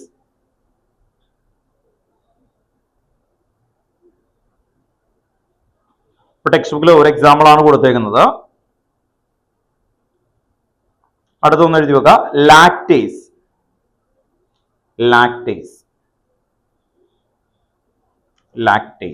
അപ്പൊ നമ്മൾ നേരത്തെ പഠിച്ചില്ലേ സൂക്രോസ്, മാൾട്ടോസ്, ലാക്ടോസ്. അവിടെ എല്ലാം ഫോം ചെയ്യണ സമയത്ത് നമ്മൾ ASE എന്നുള്ള വേർഡ് കൊടുത്താൽ മതി. സൈമേസ് ഇവിടെ ഓർത്ത് നോക്കാം. മാൾട്ടേസ്, ലാക്ടേസ് അങ്ങനെ പറയുന്നതാണ് എൻസൈംസിന്റെ ഒരു ഏരിയ ആയിട്ട് വരുന്നത് കേട്ടോ. ഓക്കെ. അപ്പൊ എൻസൈംസിന് ഇത്രയേ ഉള്ളൂ. പണ്ട് ഈ എൻസൈംസിന് ഇവിടെ നിന്ന് ഒരു കണക്ഷൻ ഉണ്ടായിരുന്നു. മെക്കാനിസം എന്ന് പറഞ്ഞ ഇവിടെ നിങ്ങൾക്ക് ചെറിയൊരു വേർഡ് എഴുതിയിട്ടുള്ളൂ, അത് എഴുതണ്ട, കാരണം അത് വരില്ല. കാരണം മെക്കാനിസം എന്ന് പറയുന്ന സർഫസ് കെമിസ്ട്രി എന്ന് പറയുന്ന ഒരു ചാപ്റ്റർ ഉണ്ടായിരുന്നു, ഡിലീറ്റഡ് ആയിപ്പോയി കേട്ടോ. ഓർത്തോ, കഴിഞ്ഞതിന് മുമ്പ് വർഷം അതിൽ ഡിലീറ്റഡ് ആണ്. ആ ചാപ്റ്ററിൽ ഒരു വലിയൊരു ചാപ്റ്റർ ആണ്. അതിൽ എൻസൈം എന്ന് പറഞ്ഞിട്ട് ഒരു 3 പേജ് എൻസൈമിനെ കുറിച്ച് മാത്രമാണ്. 3 പേജ് അത്രയും ഡീറ്റെയിൽ ആണ്. മെക്കാനിസം ഓഫ് എൻസൈംസ് 5 സ്റ്റെപ്പ് ഉണ്ട്. ദെൻ ഈ എൻസൈം എന്ന് പറയുമ്പോൾ എന്താ, ഇനി അതിലേക്ക് വരാം. എൻസൈം എന്ന് പറയുമ്പോൾ എന്താ, വീട്ടില് നിങ്ങൾ ഇഡ്ഡലിയൊക്കെ ഉണ്ടാക്കില്ലേ, ഇഡ്ഡലിയൊക്കെ എന്താ ഈസ്റ്റ് ഇടും അല്ലെ. ഈസ്റ്റ് എന്താ, ബയോളജിക്കൽ കാറ്റലിസ്റ്റ്. ഓർത്ത് നോക്കാം. അപ്പൊ ഈ ബയോളജിക്കൽ കാറ്റലിസ്റ്റ് ഇടുമ്പോൾ അവർ പറയുന്നത് 1 സെക്കൻഡില് 1 മില്യൺ ആയിട്ട് മാറുന്നത്. 1 സെക്കൻഡിൽ അതിന്റെ എന്ത് വേണം, ഒപ്റ്റിമം ടെമ്പറേച്ചർ. ഒപ്റ്റിമം ടെമ്പറേച്ചർ എന്ന് പറഞ്ഞാൽ എന്താ, ഈ പറയുന്ന ബാറ്റർ എന്ന് പറയുന്ന ഇതറിയാലോ, ഇഡ്ഡലിയുടെ ഒക്കെ അതെടുത്ത് നിങ്ങൾ ഫ്രീസറിൽ വെച്ചാൽ പിന്നെ അത് വർക്ക് ചെയ്യും ഇല്ല. പുറത്ത് വെച്ച് ഒരു പെർട്ടിക്കുലർ എന്താണ് കൂടുതൽ ടെമ്പറേച്ചർ ആണെങ്കിൽ വർക്ക് ചെയ്യോ ഇല്ല. ഒരു പെർട്ടിക്കുലർ റേഞ്ച് ഓഫ് ടെമ്പറേച്ചറിൽ മാത്രമേ അത് വർക്ക് ചെയ്യുള്ളൂ. വർക്ക് ചെയ്യുക എന്ന് പറയുന്നത് അത് അല്ലെ, ഈസ്റ്റ് എന്ന് പറഞ്ഞാൽ നിങ്ങൾക്ക് അറിയാലോ വളരെ കുറച്ചാണ്. അത് വളരെ കുറച്ചിട്ടാൽ മതി. ഇട്ട് കഴിഞ്ഞ് കഴിഞ്ഞാൽ എന്ത് പറ്റും അത് അല്ലെ, ഒരു കുറച്ചിടുമ്പോൾ തന്നെ അത് എന്ത് ചെയ്യും, മൾട്ടിപ്ലൈ.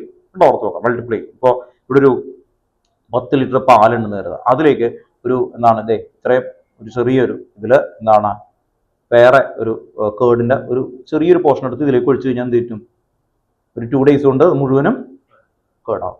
കാരണം എന്ത് ചെയ്യും, മൾട്ടിപ്ലൈ ഭയങ്കരമായിട്ട് മൾട്ടിപ്ലൈ ചെയ്യും. അപ്പോൾ അതാണ് ഈ എൻസൈമിന്റെ ഒരു ഫീച്ചേഴ്സ് ആയിട്ട് വരുന്നത്. ഇനി സ്പെസിഫിക് ആണ്. What you mean specific? ഒരു പെർട്ടിക്കുലർ റിയാക്ഷൻ അല്ലെങ്കിൽ ഒരു പെർട്ടിക്കുലർ എന്താണ് ഫംഗ്ഷന് വേണ്ടിയിട്ട് ഒരു പെർട്ടിക്കുലർ എൻസൈം പറ്റുള്ളൂ. അപ്പൊ മാൾട്ടേസ് ഉപയോഗിച്ചിട്ട് മാത്രമാണ് നമ്മൾ മാൾട്ടോസിനെ എന്ത് ചെയ്യാൻ പറ്റുക, സെപ്പറേറ്റ് ചെയ്യാൻ പറ്റും. മാൾട്ടോസ് എന്തായിരുന്നു, മാൾട്ടോസിൽ എന്തായിരുന്നു, alpha 2 alpha D glucose link through A glycosidic linkage അല്ലേ. ഓക്കെ. അപ്പൊ ആ മാൾട്ടോസിലേക്ക് ഇത് ഇട്ട് കഴിഞ്ഞ് കഴിഞ്ഞാൽ അത് എന്താ 2 ഗ്ലൂക്കോസ് ആയിട്ട് അത് കൺവേർട്ട് ചെയ്ത് വരും അല്ലേ. ഓക്കെ. അപ്പൊ ആ രീതിയിൽ ഫോം ചെയ്യുന്നതാണ് എൻസൈം. അപ്പോ ഫസ്റ്റ് പോയിന്റ് എന്തായിരുന്നു, എൻസൈം ബയോളജിക്കൽ കാറ്റലിസ്റ്റ് അല്ലെങ്കിൽ ബയോ കാറ്റലിസ്റ്റ്. അതാണ് ആദ്യത്തെ എഴുതി. സെക്കൻഡ് അത് ഡാഷ് പ്രോട്ടീൻ ആണ്. എന്തായിരുന്നു, ഗ്ലോബുലർ പ്രോട്ടീൻ. തേർഡ് പോയിന്റ് എന്തായിരുന്നു, അത് സ്പെസിഫിക് കേട്ടോ, ഓർത്ത് നോക്കുക. സ്പെസിഫിക് കേട്ടോ, ഓർത്ത് നോക്കുക. ആ സ്പെസിഫിക്കിനൊക്കെ ഹെഡിങ് ഒക്കെ ഉണ്ട്. ആക്ടിവിറ്റി ആൻഡ് സെലക്ടിവിറ്റി എന്നായിരുന്നു ആ ഹെഡിങ്ങിന്റെ പേര്. എൻസൈമില് ആക്ടിവിറ്റി എന്ന് പറഞ്ഞാൽ എന്താ, ലാർജ് നമ്പർ ആയിട്ട് അത് ന്യൂമറസ് ആയിട്ട് സ്പ്രെഡ് ആവുന്നതാണ്. സെലക്ടിവിറ്റി എന്ന് പറഞ്ഞാൽ ഒരു പെർട്ടിക്കുലർ റിയാക്ഷന് പെർട്ടിക്കുലർ എൻസൈംസ് മാത്രം യൂസ് ചെയ്യുന്ന ഒരു രീതിയാണ് ആക്ച്വലി വരുന്നത്. പിന്നെ അവിടെ പറയുന്ന സബ്സ്ട്രേറ്റ് എന്നൊക്കെ പറയുന്നത് നിങ്ങൾ ഇതിനു മുമ്പ് ചെറിയ ക്ലാസ്സിൽ പഠിച്ചിട്ടുണ്ടോ അറിയില്ല. ബയോളജി ഇത്ര പേരുണ്ട്? ഓക്കെ, ഓർമ്മയുണ്ടോ? കീ ലോക്ക് മെത്തേഡ് എന്ന് പറഞ്ഞിട്ട് സബ്സ്ട്രേറ്റ് എൻസൈം വന്നിട്ട് എന്ത് ചെയ്യും അല്ലെ, E+S അല്ലെ, E+S. ഇ എന്ന് പറയുന്ന എൻസൈം ആണ് ആ സബ്സ്ട്രേറ്റിൽ വന്ന് ജോയിൻ ചെയ്യും. എന്നിട്ട് ഒരു ഇന്റർമീഡിയറ്റ് ഉണ്ടാവും. ഇന്റർമീഡിയറ്റ് കഴിഞ്ഞു കഴിഞ്ഞാൽ E+P എന്ന് പറഞ്ഞ എന്താ, പ്രോഡക്റ്റ് അല്ലെ, അത് കൺവേർട്ട് ചെയ്യും.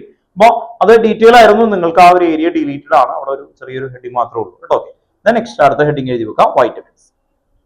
Next heading okay, vitamins.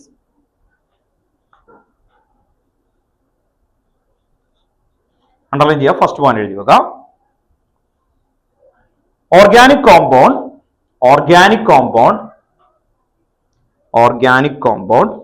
record in the diet, organic compound record in the diet in small amount,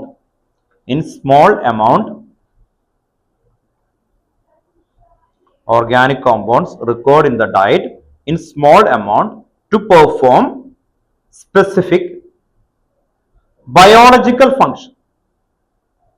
Organic compounds record in the diet in small amount to perform specific biological function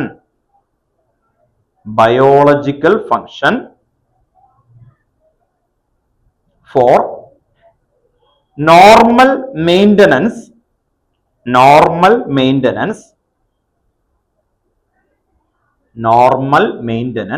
of optimum growth.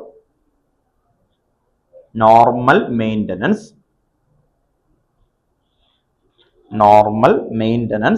of optimum growth and health of the organism.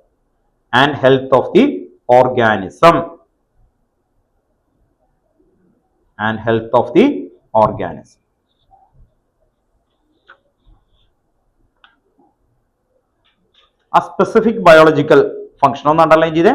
Specific biological function underline ചെയ്യാം. Specific biological function. അപ്പോൾ specific biological ഫംഗ്ഷന് വേണ്ടിയിട്ടാണ് മിക്കപ്പോഴും vitamins നമ്മൾ വരുന്നത്. അതും small amount മതി, കൂടാണ്ട വളരെ സ്മോൾ എമൗണ്ട് മതി. അത് എന്താണ്, സ്പെസിഫിക് ആയിട്ടുള്ള ബയോളജിക്കൽ ഫംഗ്ഷൻ ആണ്. അപ്പൊ അതുകൊണ്ട് തന്നെ ആ വേർഡ് വെച്ചിട്ട് നമുക്ക് ഈ ചാപ്റ്ററിൽ ചോദിക്കാനായിട്ട് അല്ലെങ്കിൽ ഈ ടോപ്പിക്കിൽ ചോദിക്കുന്നത് ഡെഫിഷ്യൻസി ബേസ് ചെയ്തിട്ടാണ്. വൈറ്റമിൻ എ ഡെഫിഷ്യൻസി എന്തായിരുന്നു? പണ്ട് മുതൽ ചെറിയ ക്ലാസ്സിലൊക്കെ പഠിക്കുന്നതാണ്.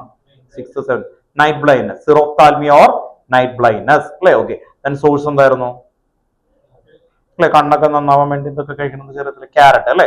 ഓക്കെ, മിൽക്ക് അല്ലെ, അങ്ങനെയൊക്കെ പറയുന്നതാണ്. അപ്പോൾ നോർമലി ആ ഒരു എക്സാമ്പിൾസ് ആണ്, ഒരു ടേബിൾ ആണ് ടെക്സ്റ്റ് ബുക്കിലുള്ളത്. പക്ഷെ അതിൽ നിന്ന് നമുക്ക് ആ ടേബിൾ അങ്ങനെ തന്നെ വരച്ചു വെക്കുന്നില്ല, ടേബിളിനെ റെഫർ ചെയ്യുള്ളൂ. പക്ഷെ നമുക്ക് ഏറ്റവും ഇമ്പോർട്ടൻറ്റ് ടെക്സ്റ്റ് ബുക്കിൽ ബാക്കിലെ കുറെ ക്വസ്റ്റൻസിന് വേണ്ടിയിട്ട് vitamin A, vitamin D, vitamin K ഇത് ടെക്സ്റ്റ് ബുക്കിലെ ബാക്കിലെ ക്വസ്റ്റൻ ആണ്. അപ്പൊ അത് നമ്മൾ എടുത്തെഴുതും കേട്ടോ.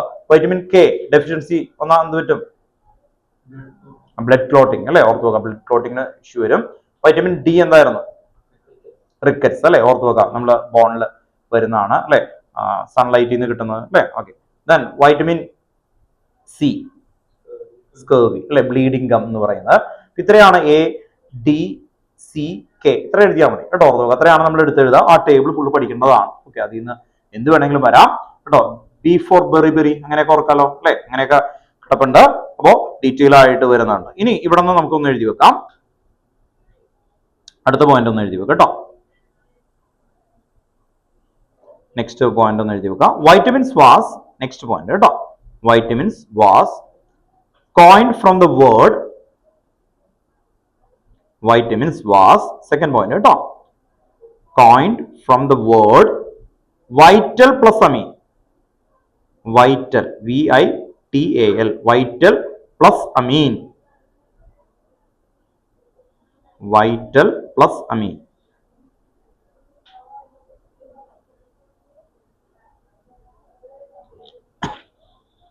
Next line la, vitamin are classified into two groups. Vitamin are classified into two groups.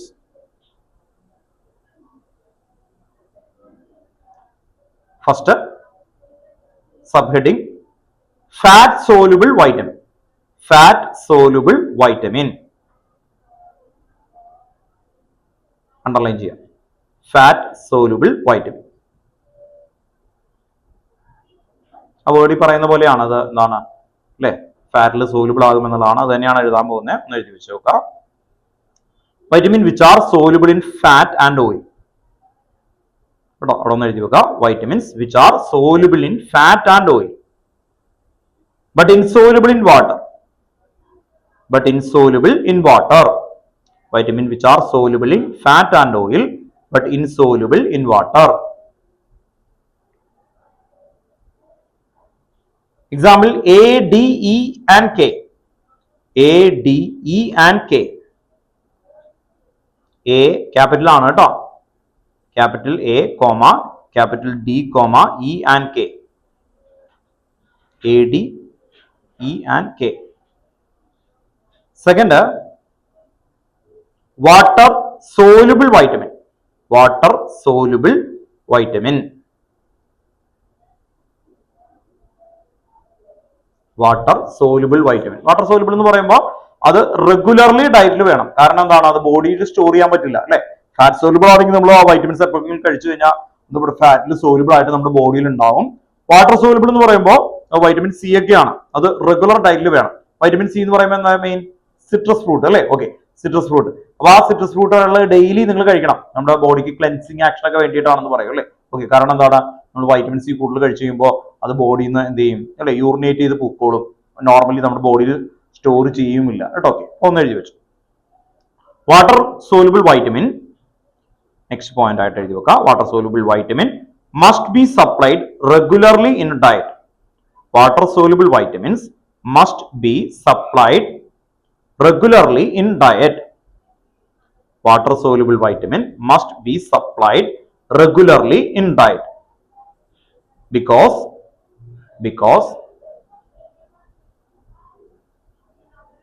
they are excreted in urine. They are excreted in urine and cannot be stored in our body. And cannot be stored in our body.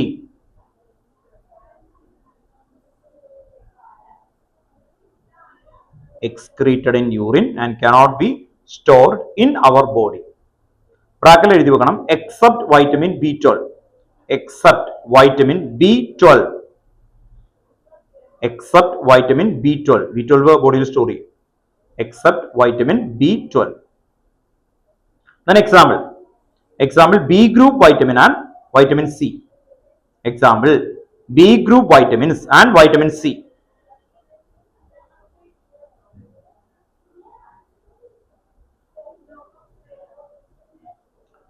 Then ഇവിടെ നിങ്ങൾ ഒരു table ഉണ്ട്. Table 10.3 എന്നൊന്ന് എഴുതി വെച്ചേ. ഇത് കഴിഞ്ഞിട്ട് table 10.3 full പഠിക്കേണ്ടതാണ്. Table 10.3.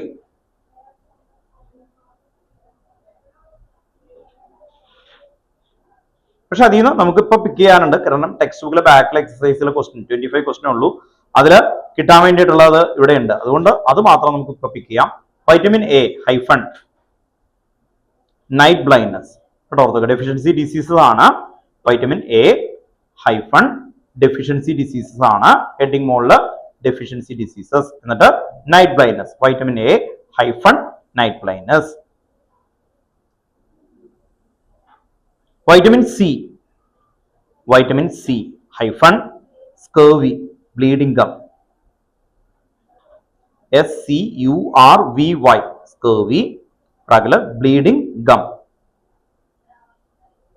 Vitamin C.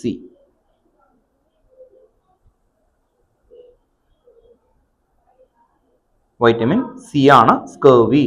SCURVY scurvy regular bleeding gum. Vitamin D rickets. RICKETS rickets. Source ഒക്കെ പഠിക്കേണ്ടതാണ്.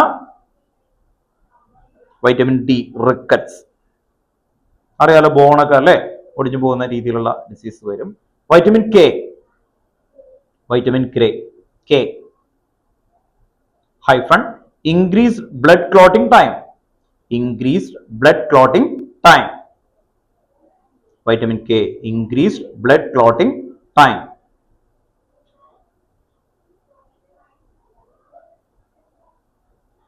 അപ്പൊ ടേബിൾ മുഴുവൻ പഠിക്കണം. ഇതിപ്പോ അതിൽ നിന്ന് ഒരു അല്ലെ കുറച്ച് ടെക്സ്റ്റുകളെ ബാക്കിൽ ഡയറക്റ്റ് ആയിട്ട് വരുന്ന ക്വസ്റ്റ്യൻസ് ഒന്ന് പിക്ക് ചെയ്തതാണ്. ഓക്കെ, ഇനി ലാസ്റ്റ് ബയോമോളിക്യൂൾ ആണ് ന്യൂക്ലിക് ആസിഡ്. നെക്സ്റ്റ് ഹെഡിങ് എഴുതി വെക്കുക കേട്ടോ. Nucleic acids. Nucleic acids.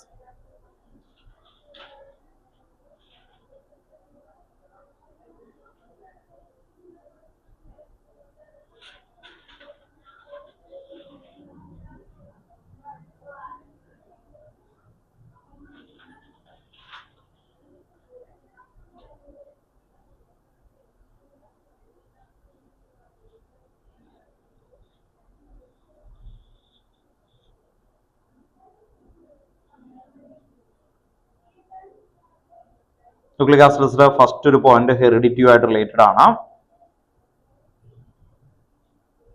ഇപ്പോ ആദ്യത്തെ പോയിന്റ് എഴുതി വെച്ചു കേട്ടോ. The particle in nucleus of the cell എഴുതി വെക്കാം കേട്ടോ. ഫസ്റ്റ് പോയിന്റ് ന്യൂക്ലിക് ആസിഡ് അണ്ടറിൽ ഫസ്റ്റ് പോയിന്റ് എഴുതി വെക്കാം.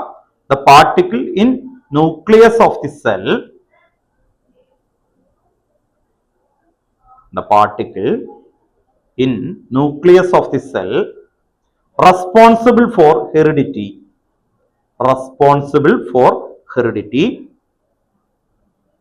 are called chromosome.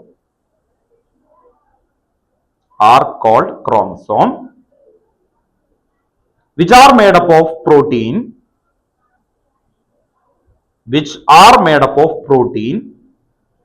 and another type of biomolecule called nucleic acid.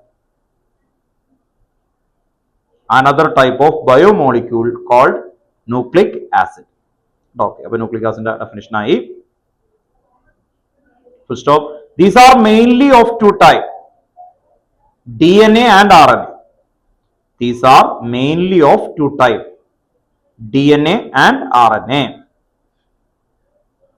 DNA and RNA.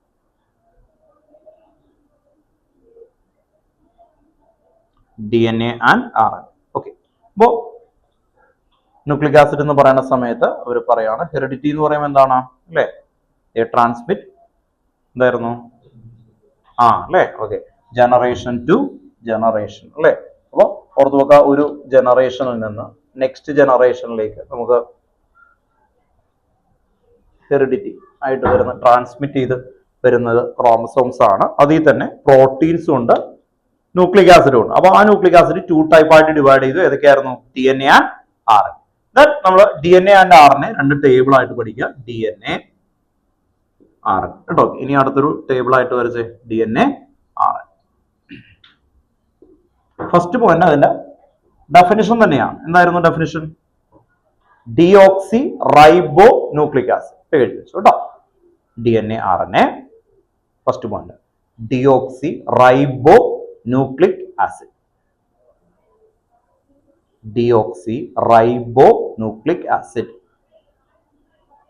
RNA എന്തായിരിക്കും? അപ്പോ ഡിയോക്സി ഇല്ല, ബാക്കി എന്തായിരിക്കും? റൈബോക്സി ന്യൂക്ലിക് ആസിഡ്. ഇപ്പൊ DNA എന്ന് പറയുമ്പോൾ ഡിയോക്സി റൈബോ ന്യൂക്ലിക് ആസിഡ്, RNA എന്ന് പറയുമ്പോൾ റൈബോ ന്യൂക്ലിക് ആസിഡ്.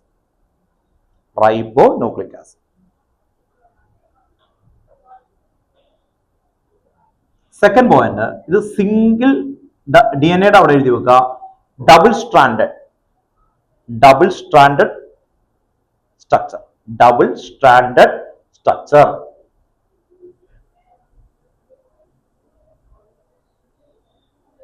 RNAയുടെ അവിടെ എഴുതി വെക്കുക single stranded structure. RNA single stranded structure. RNA എന്ന് പറയുമ്പോൾ സിംഗിൾ സ്ട്രാൻഡഡ് സ്ട്രക്ചർ. അപ്പോ ഇത് 2 പോയിന്റ് ആയി. ഇനി തേർഡ് പോയിന്റ് വരുന്നത് DNA കണ്ടെയ്നിങ് ബേസസ്. എന്തൊക്കെയായിരിക്കും? ഓർമ്മയുണ്ടോ? അഡിനിൻ, ക്വാനിൻ, സൈറ്റോസിൻ, തൈമിൻ കേട്ടോ. ഓർത്ത് നോക്കാം. DNA കണ്ടെയ്നിങ് ബേസസ് കേട്ടോ. അവിടെ എഴുതി വെക്കുക. DNA containing bases adenine, guanine, adenine ഫുള്ളായിട്ട് എഴുതണം കേട്ടോ, guanine, cytosine, thiamine, AGCT. Then RNA containing bases. RNA containing bases എന്തൊക്കെ വരും? Adenine, guanine, cytosine, uracil. കേട്ടോ, ഓർത്തോ, യു ആണ് uracil. Uracil.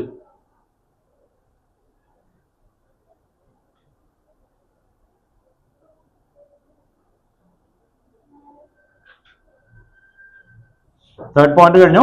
Fourth point DNA അവിടെ എഴുതി വെക്കുക. They transmit heredity from generation to generation. ഓർത്തോക. Fourth, they transmit heredity from generation to generation. They transmit heredity from generation to generation. അല്ലെ, വേൾഡിലെ ഏറ്റവും വലിയൊരു one of the project ആണ് ഇപ്പോഴും നടന്നുകൊണ്ടിരിക്കുന്നതാണ്. എന്താണ്? Human genome project. കേട്ടോ, ഹ്യൂമൻ ജീനോം പ്രൊജക്ട്. നിങ്ങൾ അടുത്തൊരു സ്റ്റെം സെൽസിനെ കുറിച്ചൊന്നും കേട്ടല്ലോ? Social cells. എൻ്റെ മോനിപ്പോൾ 6th സ്റ്റാൻഡേർഡാണ്. അപ്പോൾ അവൻ്റെ ഫസ്റ്റ് ഡെലിവറി ആയിട്ട് വൈഫ് ഇവിടെ ലക്ഷ്മി ഹോസ്പിറ്റൽ എന്ന് പറഞ്ഞ അവിടെയാണ്. അപ്പോൾ അവിടെ എത്തിയപ്പോഴാണ് അവിടുത്തെ ഒരു റെപ്രസെൻറ്റേറ്റീവ് ആയിട്ടുള്ള ആൾ എൻ്റെ അടുത്ത് വന്നു. എന്നിട്ട് എംബ്രിയോ അറിയാലോ, അത് എന്താണ് പ്രിസർവ് ചെയ്ത് വെക്കും. അന്ന് എൻ്റെ അടുത്ത് 1 lakh ആണ് പറഞ്ഞത് പ്രിസർവ് ചെയ്ത് വെക്കും. എന്തിനായിരിക്കും? അല്ല, നിങ്ങൾ ഇതൊക്കെ പഠിക്കുമ്പോൾ അറിയണം. അതിന് വേണ്ടിയിട്ടാ. എന്തിനു വേണ്ടിയിട്ടാ കേട്ടോ, ഓർത്ത് നോക്കാം. അപ്പോൾ വൈഫിന് അവിടെ നിന്ന് ആ എംബ്രിയോന്റെ ആ ഒരു പീസ് എടുത്തിട്ട് അവരെന്ത് ചെയ്യും? പ്രിസർവ് ചെയ്ത് വെക്കും. ബാംഗ്ലൂരാണ് ചെയ്ത് വെക്കുന്നത്. അപ്പൊ അവർ അതിന്റെ ഡീറ്റെയിൽസ് ഒക്കെ പറഞ്ഞു. എന്തായിരുന്നു? കുറച്ച് നാളും കൂടി കഴിഞ്ഞു കഴിഞ്ഞാൽ എന്ത് വരും? ഇപ്പൊ കഴിക്കണ മെഡിസിൻ എന്താ? ഇപ്പൊ ബിലാലിന് പനി വരുന്നു, എന്തായിരിക്കും? പാരസെറ്റാമോൾ അല്ലെങ്കിൽ അല്ലേ, ഡോക്ടർ പ്രിസ്ക്രൈബ് ചെയ്യുന്നു, കൊടുക്കുന്നു. ഇയാൾക്ക് വന്നു കഴിഞ്ഞാലും അങ്ങനെ കൊടുക്കുന്നു. ഇവർ രണ്ടുപേരും ജെനറ്റിക്കലി സെയിം ആണോ അല്ലേ? അല്ല, അല്ലെ? ഓർത്ത് നോക്കാം. അപ്പോൾ ചെറിയ വ്യത്യാസം ഉണ്ടാകും, കുഴപ്പമില്ലാതെ പോകും. പക്ഷെ ചില ഡിസീസസ് വരുന്ന സമയത്ത് ഹെറിഡിറ്ററി ആയിട്ട് വരുന്ന ഡിസീസസ് പ്രിവെന്റ് ചെയ്യാൻ വേണ്ടിയിട്ട് പിന്നീട് എന്ത് ചെയ്യും? ഈ ഹ്യൂമൻ ജീനോം പ്രൊജക്ട് ഒക്കെ കംപ്ലീറ്റ് ആയി കഴിഞ്ഞ് കഴിഞ്ഞാൽ ഓരോരുത്തർക്ക് വേണ്ടി സ്പെസിഫിക് മെഡിസിൻസ് വരും. ഇപ്പൊ ചില ഡിസീസസിന് ഇത് തന്നെ വേണ്ടി വരും നോർമലി. അപ്പോൾ അത് പ്രിസർവ് ചെയ്ത് വെച്ച് കഴിഞ്ഞ് കഴിഞ്ഞാൽ എനിക്ക് എൻ്റെ ഫാദറിന് വേണമെങ്കിൽ വരും. അങ്ങനെയൊക്കെ വന്നു കഴിഞ്ഞാൽ പിന്നീട് ഈ ജനറ്റിക് ആയിട്ട് വരുന്ന ഡിസീസസ് ഒക്കെ വരുന്ന സമയത്ത് ഇതിൽ നിന്ന് എടുത്തേക്കുന്ന മെഡിസിൻ യൂസ് ചെയ്ത് അതിൻ്റെ ആ സെൽസിൽ നിന്ന് അതേ ടൈപ്പ് ആയിട്ടുള്ള എന്ത് ചെയ്യാൻ പറ്റും? ക്രിയേറ്റ് ചെയ്യാൻ പറ്റും എന്നുള്ളൊരു ഐഡിയയിലാണ് കൊണ്ടുവന്നത് കേട്ടോ. ഓക്കെ, അപ്പോൾ അത് ഓർത്ത് വെക്കാം. They transmit heredity from generation to generation. RNAയുടെ അവിടെ എഴുതി വെക്കുക protein synthesis. RNA protein synthesis. RNA protein synthesis.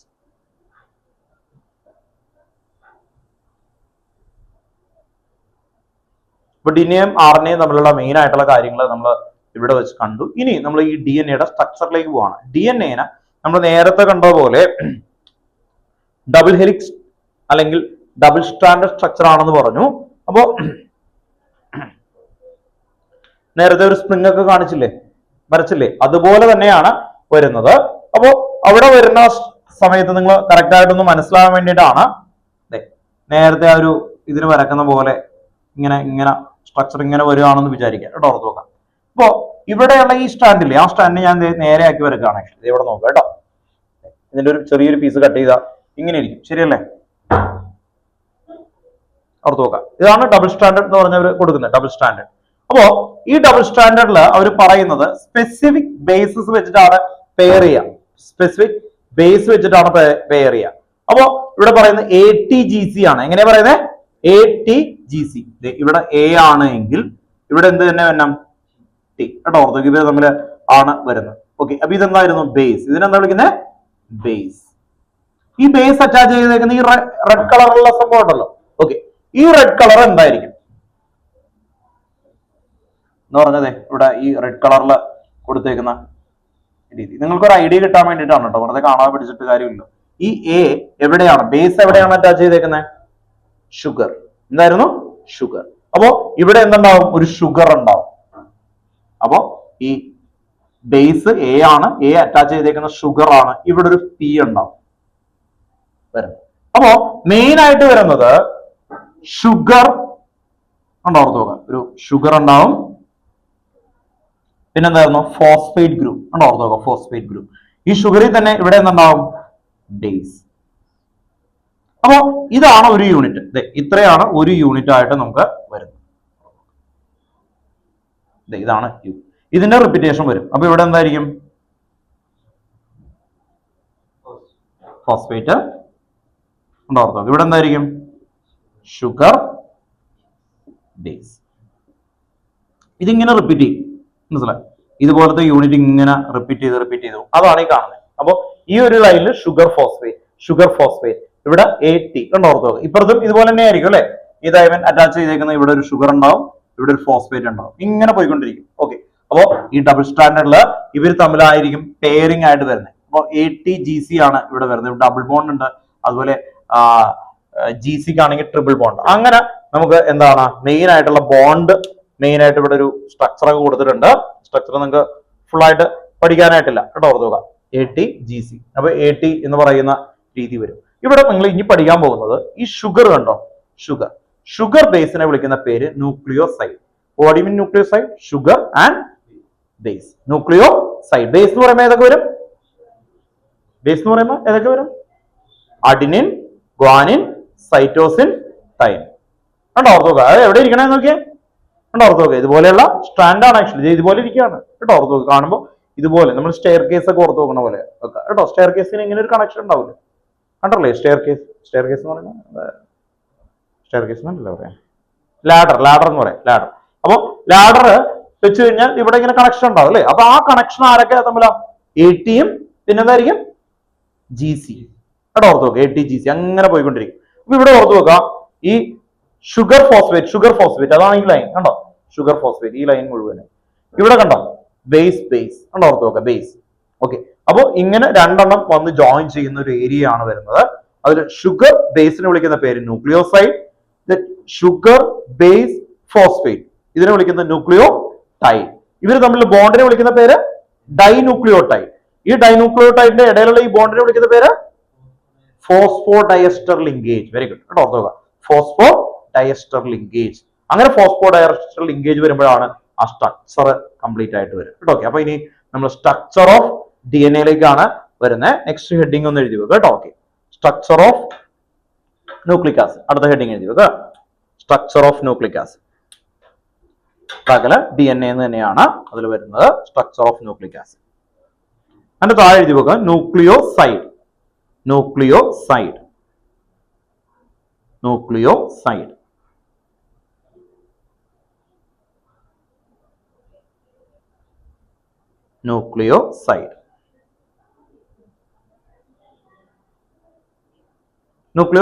SIDE ആണ് കേട്ടോ. ന്യൂക്ലിയോസൈഡ്. അവിടെ തന്നെ ഒന്ന് എഴുതി വെച്ച ബ്രാക്കറ്റില് ബേസ് പ്ലസ് ഷുഗർ. നിങ്ങൾക്ക് പെട്ടെന്ന് കിട്ടാൻ വേണ്ടിയിട്ടാണ് ബേസ് പ്ലസ് ഷുഗർ. സ്റ്റേറ്റ്മെന്റ് ആകുമ്പോൾ ഫുൾ ആയിട്ട് എഴുതി പോകും, പക്ഷെ നിങ്ങൾക്ക് പെട്ടെന്ന് കിട്ടാൻ വേണ്ടിയിട്ടാണ് ബേസ് പ്ലസ് ഷുഗർ. ഇവിടെ എഴുതി വെച്ചാൽ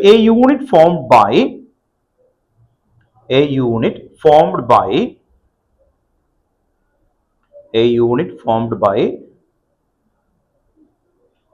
the attached of a base, a unit formed by the attachment of a base to first position of sugar.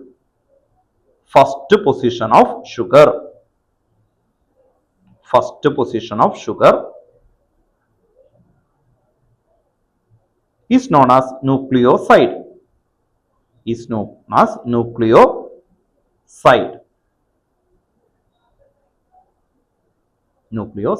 Okay. എന്നിട്ട് ആ ന്യൂക്ലിയോസൈഡിന്റെ ഒരു സ്ട്രക്ചർ വരക്കാം. പെൻഡോസ് ഷുഗർ ആണ് നമുക്ക് വന്നേക്കുന്നത്.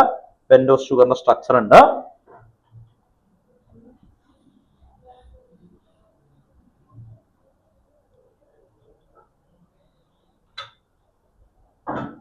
ഷുഗർ നമ്മൾ പഠിച്ചു അല്ലെ? എന്തൊക്കെയായിരുന്നു ഷുഗർ പഠിപ്പിച്ചത്? ഗ്ലൂക്കോസ്, ഫ്രക്ടോസ് അല്ലെ? ഫ്രക്ടോസിന്റെ ഷേപ്പിന് സിമിലർ. ഫ്രക്ടോസ് അല്ല, ഇവിടെ പെൻഡോസ് ഷുഗർ ആണ്.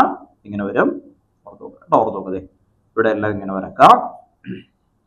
ഇവിടെ എന്ത് വരും? ഫസ്റ്റ് പൊസിഷൻ ഇതല്ലേ 1 അല്ലെ? ഓർത്ത് നോക്കുക, ഇത് 1 2 3 4 5 ആണ് മുകളിൽ വരുന്നത്. ഈ ഫസ്റ്റില് എന്ത് വരും എന്നാ പറഞ്ഞ? ഇവിടെ പറഞ്ഞ് വായിക്കും സ്റ്റേറ്റ്മെന്റ്. ഫസ്റ്റിൽ എന്ത് വരും എന്നാ എഴുതി വെച്ചേക്കുന്നത്? ബേസ്. ഓർത്ത് നോക്കുക, അങ്ങനെ ഓർത്ത് വെക്കണം കേട്ടോ. ബേസ് ഇവിടെ എച്ച്, ഇവിടെ എച്ച്, ഇവിടെ ഒ എച്ച്, ഇവിടെ CH2 OH, CH2 OH. ഇതാണ് വേഗം ഒന്ന് വരച്ചു കേട്ടോ. രണ്ട് സൈഡിൽ എച്ച്. ഇത് ഷുഗർ ആണെന്ന് മനസ്സിലാക്കാൻ വേണ്ടിയിട്ട് ഇവിടെ ഷുഗർ എന്ന് എഴുതി വെക്കുക കേട്ടോ. ഓക്കെ, ഇൻ കേസ് നിങ്ങൾക്ക് കിട്ടിയില്ല ഈ സ്ട്രക്ചറിൽ ഈ OH ഒക്കെ വല്ല ഡൗട്ട് തോന്നിക്കഴിഞ്ഞാൽ ഇങ്ങനത്തെ ഒരു എണ്ണം വരച്ചിട്ട് ഷുഗർ എന്നൊന്ന് എഴുതി വെച്ചാൽ മതി കേട്ടോ. കേട്ടോ, ഓക്കെ, ഇത് ഇവിടെ ഫസ്റ്റ് പൊസിഷൻ ആണ്. ഇത് ഫിഫ്ത്ത് പൊസിഷൻ ആണ്. 1 2 3 4 5. ഇതാണ് ഫിഫ്ത്ത് പൊസിഷൻ കേട്ടോ. ഫിഫ്ത്ത് പൊസിഷൻ അറിയണം 1 മുതൽ കേട്ടോ. 1 2 3 4 5.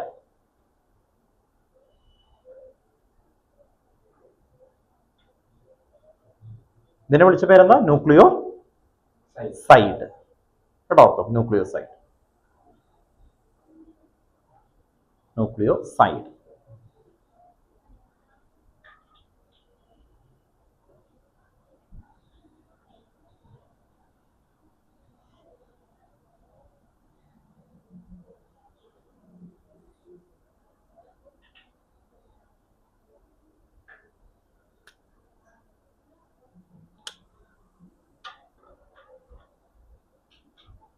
അടുത്ത് nucleotide.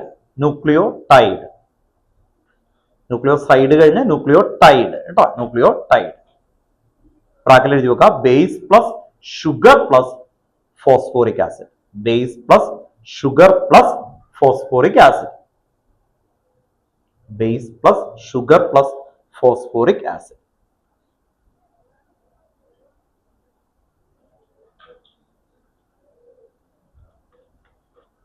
Base plus sugar plus phosphoric acid.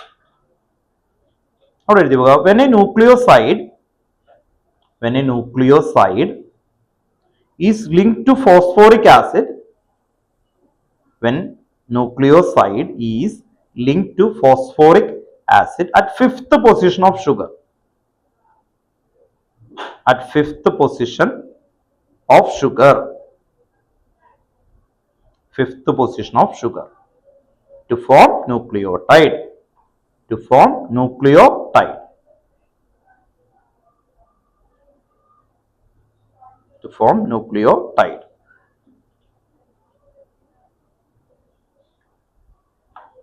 Then ഇവിടെ നോക്കിയേ, ഫിഫ്ത്ത് പൊസിഷനിൽ ആരാ ഉള്ളത്? ഈ CH2 കണ്ടോ. അത് ഇവിടെ നിന്ന് H മാറ്റും. ഇവിടെ നോക്കിയേ, ഒരു P കണ്ടോ. ഓർത്ത് നോക്കാം. അതാ ഫോസ്ഫറസ് കൊടുത്തു. പിന്നെ ഇവിടെ ഒരു ഡബിൾ ബോണ്ടോ സിംഗിൾ ബോണ്ടോ, ഇവിടെ ഒരു സിംഗിൾ ബോണ്ട്, ഇവിടെ ഒരു നെഗറ്റീവ് സൈനും കൂടി കൊടുക്കുക കേട്ടോ. ഓർത്ത് നോക്കാം, നെഗറ്റീവ് സൈനും കൂടി കൊടുക്കുക. ഒന്നുകൂടി ക്ലാരിറ്റിയിൽ വരക്കാം. ഡബിൾ ബോണ്ട് ആണ് കേട്ടോ. ഇവിടെയൊക്കെ സിംഗിൾ ബോണ്ട്. ചാർജ് ആണ്. അപ്പോൾ ഈ ഫിഫ്ത്ത് പൊസിഷനിൽ ഇവിടെ ഇങ്ങനെ വന്ന് ജോയിൻ ചെയ്യും.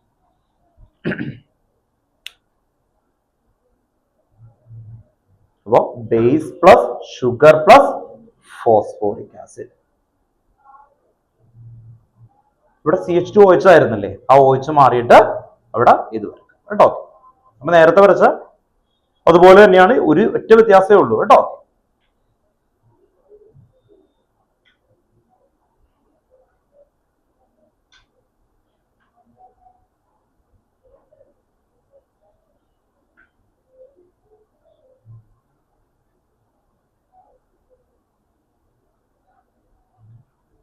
ന്യൂക്ലിയോടൈഡിന്റെ ഏറ്റവും സിമ്പിൾ ഫോം എന്താ? അത് എങ്ങനെയാണ് കേട്ടോ. ഓർത്ത് നോക്കുക. അതുകൊണ്ടോ ഷുഗർ പ്ലസ് ഫോസ്ഫേറ്റ് കണ്ടോ. ഓർത്ത് നോക്കുക. ദെൻ ബേസ് ഉണ്ടോ. ഓക്കെ, ഇതിന്റെ റിപ്പീറ്റഡ് ആയിട്ട് വരുന്നതാണ്. അടുത്താണ് നമ്മൾ എഴുതുന്ന ഡൈന്യൂക്ലിയോടൈഡ് അല്ലേ. ഓക്കെ,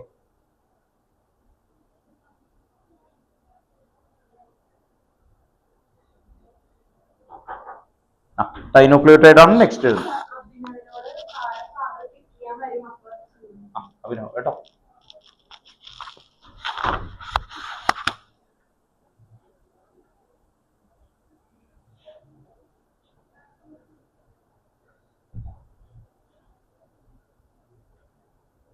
എഴുതി അല്ലേ. ഇനി നമുക്ക് ഇതിനെ കുറിച്ച് എഴുതാം. എന്റെ താഴെ സ്റ്റേറ്റ്മെന്റ് എഴുതണം കേട്ടോ. 2 dinucleotide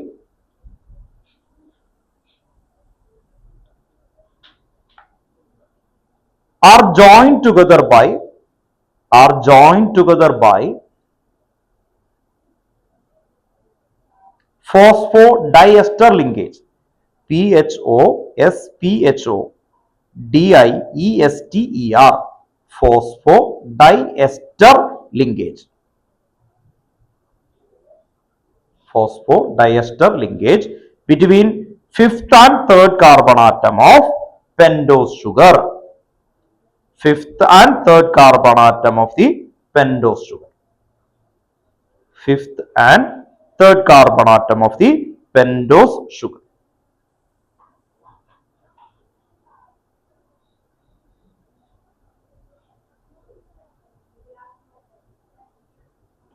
Then ഇത് കഴിഞ്ഞിട്ട് ഈ സ്ട്രക്ചർ വരക്കണം കേട്ടോ. ബേസ് ഷുഗർ ഫോസ്ഫേറ്റ് എന്ന് ഫുൾ ആയിട്ട് എഴുതിക്കോ കേട്ടോ. ഫോസ്ഫേറ്റ് എന്ന് എഴുതിക്കോ കേട്ടോ. ഓക്കെ, ബേസ് ഇത് ഷുഗർ ബേസ് ഫോസ്ഫേറ്റ് കേട്ടോ. ഓക്കെ, ഇങ്ങനെ യൂണിറ്റ് ഇങ്ങനെ പോയിക്കൊണ്ടിരിക്കും. ഇത് ഇവിടെ ഇങ്ങനെ ഇടാൻ കാരണം എന്താ, റിപ്പീറ്റഡ് ആയി പോയിക്കൊണ്ടിരിക്കും അല്ലേ. ഓക്കെ, വേഗം വരച്ചു.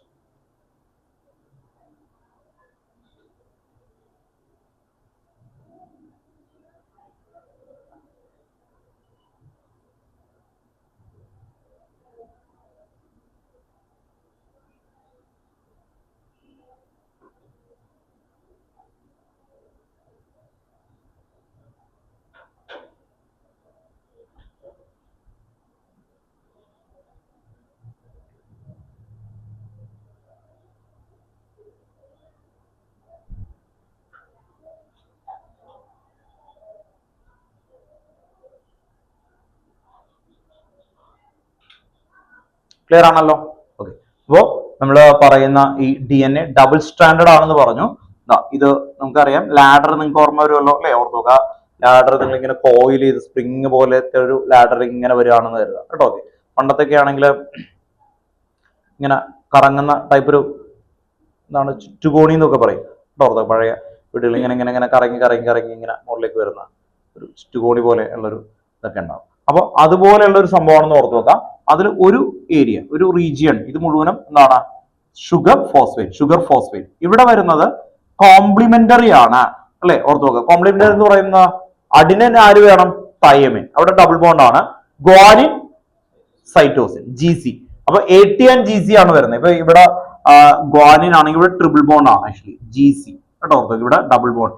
അപ്പൊ ഇങ്ങനെയാണ് വരുന്നത്. ഇതിനെ മിഡിൽ ഇങ്ങനെ കട്ട് ചെയ്താൽ എന്ത് വരും, ഈക്വൽ ആയിട്ടാണോ കിട്ടുക? അല്ല, എന്ത് കിട്ടുക, കോംപ്ലിമെന്ററി ആയിട്ടാണ് കിട്ടുക. അത് ടെക്സ്റ്റ് ബുക്കിലെ ഒരു ക്വസ്റ്റ്യൻ ആണ്. അടുത്ത പോയിന്റ് എഴുതി വെക്കുക കേട്ടോ. ഓക്കെ, നെക്സ്റ്റ് പോയിന്റ്, അതാണ് ഏറ്റവും ഇമ്പോർട്ടന്റ് ആയിട്ടുള്ള പോയിന്റ്, DNA ബേസ് ചെയ്തിട്ട്. അപ്പൊ സ്ട്രക്ചർ ഓഫ് DNA-യിലുള്ള ലാസ്റ്റ് പോയിന്റ് ആണ് വേർഡിംഗ് ആയിട്ട് എഴുതി വെക്കുന്നത്. The two strands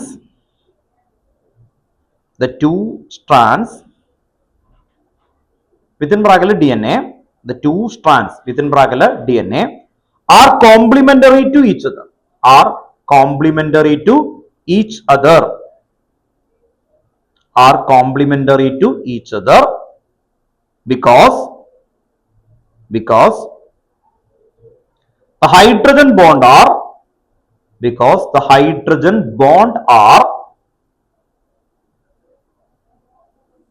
formed between specific pair of bases. The two strands are complementary to each other because the hydrogen bond are formed between specific pair of bases. Full stop. Adenine form hydrogen bond with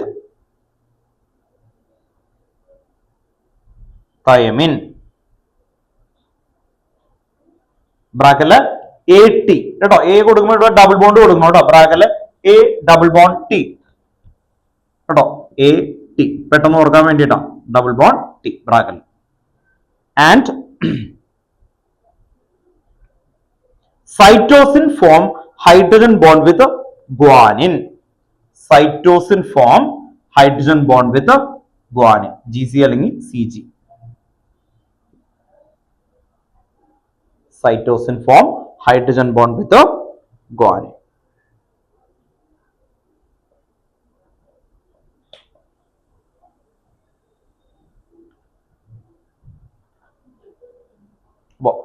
ATGC കേട്ടോ. അപ്പൊ ഇങ്ങനെ പോയിക്കൊണ്ടിരിക്കും, അതിൻ്റെ ഉള്ളിൽ ഇങ്ങനെ ഉണ്ടാവും അല്ലേ, ആ രീതിയിൽ ഇങ്ങനെ പോയിക്കൊണ്ടേയിരിക്കും. Then next ആണ് different type of RNA. Different type of RNA. Last heading കേട്ടോ, different type of RNA.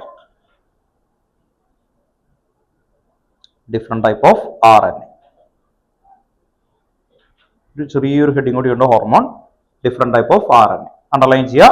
അവിടെ ഫസ്റ്റ് കൊടുക്കുക Messenger RNA. Messenger RNA. Messenger RNA. mRNA കേട്ടോ, ഓർത്തോക. മെസ്സഞ്ചർ RNA വിളിക്കുന്ന പേരാണ് mRNA. Then transfer RNA, tRNA. ഇവിടെ ശ്രദ്ധിക്കുക, ഈ സ്മോൾ ടി കൊടുക്കണം, tRNA. Transfer RNA, tRNA. Then ribosomal RNA, small letter ആണ്, rRNA. Ribosomal RNA, rRNA. Ribosomal RNA, rRNA. Ribosomal RNA, rRNA.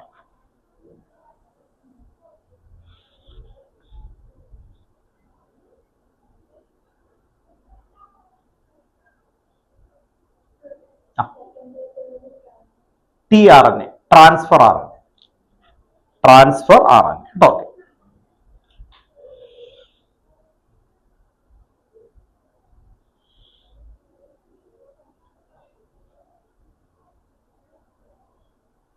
നമുക്ക് അറിയാവുന്ന ഒരു biological function of nucleic acid main ആയിട്ട് പറയുന്നത്, നിങ്ങളുടെ ഒരു ഹെയർ എടുത്തു എന്ന് കരുതുക, ഇപ്പൊ എന്റെ ഹെയർ, അതിലുള്ള DNA ഇയാളുടെ ഹെയറിലെ DNA സെയിം ആയിരിക്കും? ഇല്ല. എന്തായിരിക്കും അല്ലെ? നമ്മുടെ ഫിംഗർ പ്രിന്റ് പോലെയാണ്, എന്താണ്, ഐഡന്റിക്കൽ ആയിരിക്കും അല്ലെ, ഓർത്ത് നോക്കുക. അപ്പൊ ഓരോ ഏത് സ്പീഷ്യസ് ആയിക്കോട്ടെ അതിന്റെയൊക്കെ എന്ത് ചെയ്യും അല്ലെ, DNA എടുത്തു കഴിഞ്ഞാൽ കറക്റ്റ് ആയിട്ട് കിട്ടും അല്ലെ. ഇപ്പൊ നമുക്കറിയാലോ, മെയിൻ ആയിട്ട് വരുന്ന ഫോറൻസിക് ആയിട്ടുള്ള രീതിയിൽ അല്ലെ, നമ്മൾ തെളിവൊക്കെ എടുക്കുമ്പോൾ നോർമലി വല്ല ഹെയറിന്റെ ഒക്കെ പീസ് കിട്ടും അല്ലെ, ഓർത്ത് നോക്കുക. എന്തെങ്കിലും ക്രൈം ഒക്കെ ഉണ്ടാകുമ്പോൾ അവിടെ നിന്ന് ഒരു ഹെയർ, ഇപ്പൊ നമ്മളൊരു ഹെയർ ഒക്കെ അറിയാതെ വീണ് കഴിഞ്ഞാൽ അറിയില്ല അല്ലെ, അപ്പൊ അവിടെ നിന്ന് എടുത്തു കഴിഞ്ഞ് കഴിഞ്ഞാൽ അത് എന്താവും അല്ലെ, എവിഡൻസ് ആയിട്ട് മാറും. അതെന്താണ് ആക്ച്വലി ഈ പറയുന്ന ഏരിയ ആണ്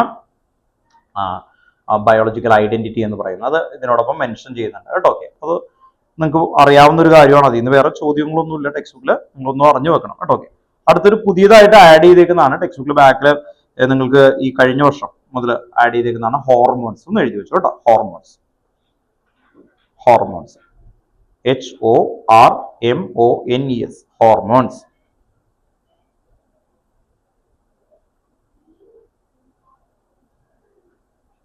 ഫസ്റ്റ് പോയിന്റ് എഴുതി വെക്കുക. Hormones R A molecule, hormones R A molecule that act as a intercellular messenger.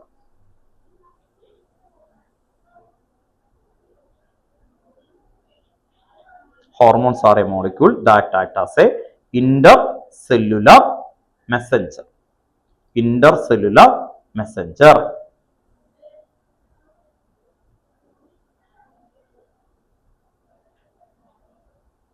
Full stop. These are produced by endocrine gland. These are produced by endocrine gland. These are produced by endocrine gland in the body.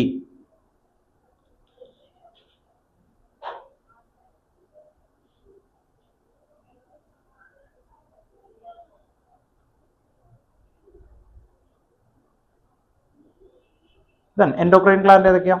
ചെറിയ ക്ലാസ്സിൽ 10th പഠിച്ചിട്ടുണ്ട്. What do you mean endocrine gland?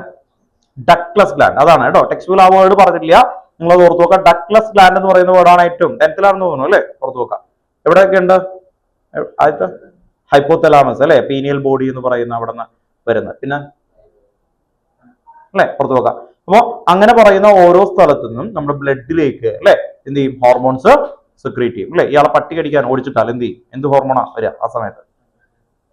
Adrenaline അല്ലെ, ഓർത്ത് നോക്കുക. നമുക്ക് emergency hormone എന്ന് പറയുന്നതാണ്. അപ്പൊ എന്ത് പറ്റും? കണ്ണൊക്കെ അല്ലെ ബൂസ്റ്റപ്പ് ആവും അല്ലെ.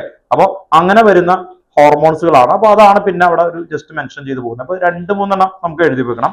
ജനറൽ പോയിന്റ് എഴുതണ്ട. ജനറൽ അവർ പറയുന്നത് ഡിഫറൻറ്റ് എന്നൊക്കെ പറയുന്നതാണ് ആക്ച്വലി. അപ്പോ നെക്സ്റ്റ് പോയിന്റ് എഴുതി വെക്കാം കേട്ടോ.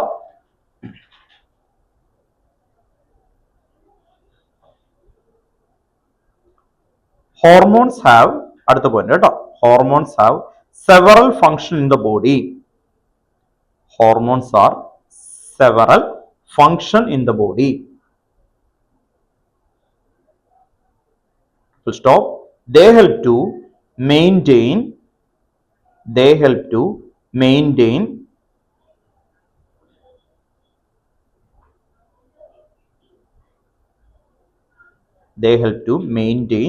the balance of biological activity. Balance of biological activity.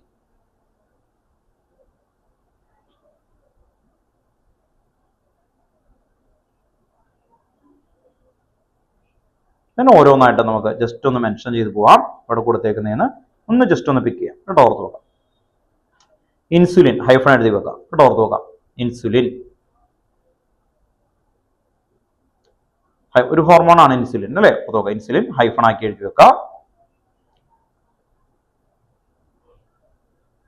Regulate blood glucose level. Regulate blood glucose level.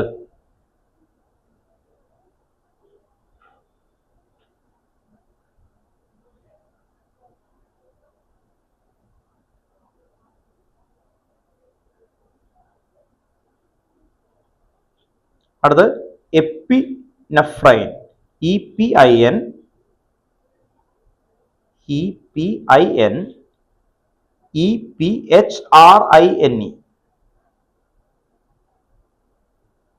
and NOREPINE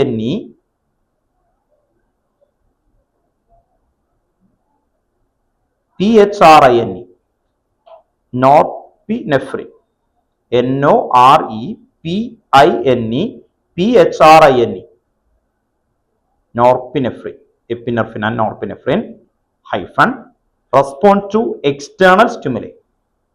Respond to external stimuli.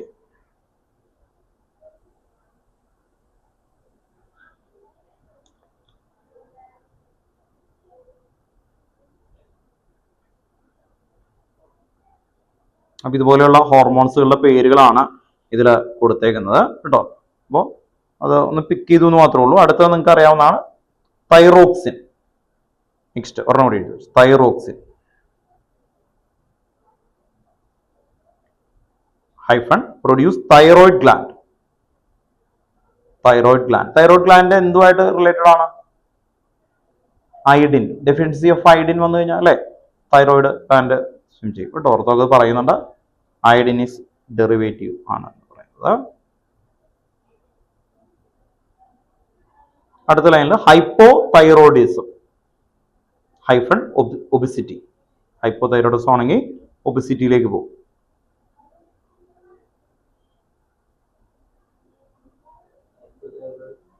Hypo thyroidism hyphen obesity. അത് lead ചെയ്യുന്നത് അല്ലേ, നമുക്ക് കേട്ടല്ലേ എന്താ thyroid പ്രശ്നമായിട്ട് അല്ലെ, ആളുകൾക്ക് പെട്ടെന്ന് വണ്ണം വെക്കുന്ന പോലെയൊക്കെ വരുമ്പോൾ നമ്മൾ തൈറോയിഡിന്റെ പ്രശ്നമാണെന്നൊക്കെ പറഞ്ഞ് ചെക്ക് ചെയ്യും അല്ലേ. ഓക്കെ, അപ്പോൾ ഓർത്തോക്കോ ഒബിസിറ്റി. ഇത്രയും മതി കേട്ടോ. ഓക്കെ, അപ്പോൾ ഇന്ന് വായിച്ചു നോക്കണം ആ ഒരു ഹോർമോണിന്റെ റീജിയൻ. ഓക്കെ, ഇത് എക്സ്ട്രാ വന്നേക്കുന്ന ഒരു ഏരിയ ആണ്, കഴിഞ്ഞ വർഷം വരെ ഉണ്ടായില്ല, പുതിയതായിട്ട് ആഡ് ചെയ്തേക്കുന്നതാണ് ഹോർമോൺസ് കേട്ടോ. ഓക്കെ, അപ്പോൾ ഇത്രയും വരെ ഒന്ന് ഓർത്തു വെക്കുക കേട്ടോ. ഇപ്പോൾ ചാപ്റ്റർ കഴിഞ്ഞു. ദെൻ ടെക്സ്റ്റ് ബുക്കിൽ 25 ക്വസ്റ്റ്യൻസ് പഠിക്കാൻ നോക്കുക കേട്ടോ. ഓക്കെ, ഇതിൽ ക്വസ്റ്റ്യൻ പെട്ടെന്ന് വായിക്കുമ്പോൾ ഒന്ന് നോക്കിയോ, അതേ രീതിയിലാണ് നോട്ട് തന്നേക്കുന്നത്. നിങ്ങൾക്ക് നോട്ട് എഴുതുമ്പോൾ ക്വസ്റ്റ്യൻ ആൻസർ ഡയറക്റ്റ് ആയിട്ട് കിട്ടുന്ന രീതിയിലാണ് ഞാൻ ഇതിന്റെ നോട്ട് ഇട്ടേക്കണേ കേട്ടോ. ക്വസ്റ്റ്യൻ വായിക്കുമ്പോൾ നിങ്ങൾക്ക് കിട്ടുമ്പോൾ നോക്കിയോ കേട്ടോ. ഏറ്റവും ലാസ്റ്റത്തെ question, what are the different type of RNA found in the cell? എന്തൊക്കെയായിരിക്കും? mRNA, tRNA, rRNA. Then question number 24. Write the important structural and functional difference between DNA and RNA. Important structural and functional difference. അതാണ് table. ടേബിളിൽ ആദ്യം എന്തായിരുന്നു structure? Double standard, single standard. മറ്റേ definition എഴുതി. രണ്ടാമത് എന്തായിരുന്നു actually സ്ട്രക്ചറിൽ എന്താ വ്യത്യാസം? അല്ലെ, മറ്റേ adenosine, adenine, guanine, cytosine, thymine. മറ്റേതാണെങ്കിൽ യുറാസിൽ. പിന്നെ ഫങ്ഷണൽ ഡിഫറൻസ് എന്താ? Transmit heredity from generation. അതാണ് 24th question. 23rd question. The two strands in DNA are not identical but are complementary. Explain. എഴുതിയിരിക്കുന്ന അതേ വേർഡ് തന്നെ തുടങ്ങുന്നു എന്ന് വായിച്ചു നോക്കി. The two strands in DNA എന്തായിരുന്നു? Are not identical. പിന്നെന്തായിരുന്നു? Specific pairs ഏതൊക്കെയായിരുന്നു? Adenine, hydrogen bond with thymine. അല്ലെ? ആ എഴുതിയിരിക്കുന്ന വേർഡ് അതാണ് ആക്ച്വലി കേട്ടോ. ഓക്കെ. ഇനി 10.22 22 ക്വസ്റ്റ്യൻ ആണ്. What is the difference between nucleoside and nucleotide? ന്യൂക്ലിയോസൈഡും ന്യൂക്ലിയോടൈഡും ഒരെണ്ണത്തിൽ എന്താ പെട്ടെന്ന് പറയാനായിട്ട്? ബേസ് പ്ലസ് ഷുഗർ ആണെങ്കിൽ nucleoside, base plus sugar plus phosphate അല്ലെ ന്യൂക്ലിയോടൈഡ്.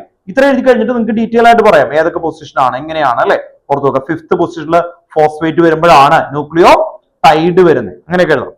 അടുത്ത question number 21. What are nucleic acid? അതാണ് ആ ഡെഫിനിഷനിൽ തുടങ്ങി. എന്തായിരുന്നു ന്യൂക്ലിക് ആസിഡ്? അതാണ് എഴുതിയ സ്റ്റേറ്റ്മെന്റ്. എന്തായിരുന്നു വായിച്ചു നോക്കിയേ. മെൻഷൻ ഇറ്റ്സ് ഫംഗ്ഷൻ ആണ് വെച്ചേക്കുന്നത്. ഫംഗ്ഷൻ ചോദിക്കുമ്പോൾ എന്ത് പറയണം? DNA and RNA. അതിന്റെ രണ്ടിന്റെയും ഫംഗ്ഷൻ പറഞ്ഞാൽ മതി കേട്ടോ. അപ്പൊ ഓർത്തു വെക്കുക. ഇതുപോലെയാണ് 20 question. Why are vitamin A and vitamin C essential to us? Vitamin എയും സിയും അതിന്റെ ഡെഫിഷ്യൻസി പറയണം അല്ലെ. എയുടെ ഡെഫിഷ്യന്റ് ആണെങ്കിൽ എന്ത് പറയും? Night blood. സി ആണെങ്കിൽ സ്കർവി. അതിന്റെ സോഴ്സ് പറയാൻ പറഞ്ഞു. എയുടെ സോഴ്സ് എന്തായിരുന്നു? മിൽക്ക്, ക്യാരറ്റ് അങ്ങനെയൊക്കെ പറയാം അല്ലെ. ഓർത്ത് നോക്കുക. ദെൻ സിയുടെ സോഴ്സ് എന്താ? സിട്രസ് ഫുഡ് കേട്ടോ. ഓക്കെ. ഇപ്പൊ ക്വസ്റ്റ്യൻ ഒരു 5 ക്വസ്റ്റ്യൻ ആണ് ഇപ്പൊ നമ്മൾ ഡിസ്കസ് ചെയ്തത്. അപ്പൊ ഡയറക്റ്റ് ആയിട്ട് വരുന്നതാണ് ഇതിൽ വരുന്ന ക്വസ്റ്റ്യൻസുകൾ. ഒന്ന് കേട്ടോ, ബാക്കിലെ ടെക്സ്റ്റ് ബുക്കിൽ ഒരു 25 ക്വസ്റ്റ്യൻസ് ഉണ്ട്. അതൊന്ന് പഠിക്കാൻ നോക്കണം കേട്ടോ. ഓക്കെ. വൈൻഡ് അപ്പ് ചെയ്യാം. അത്യാവശ്യം സമയമായി 10 മിനിറ്റ് കൂടുതൽ എടുക്കുന്നുണ്ട് കേട്ടോ. വൈൻഡ് അപ്പ് ചെയ്യാം.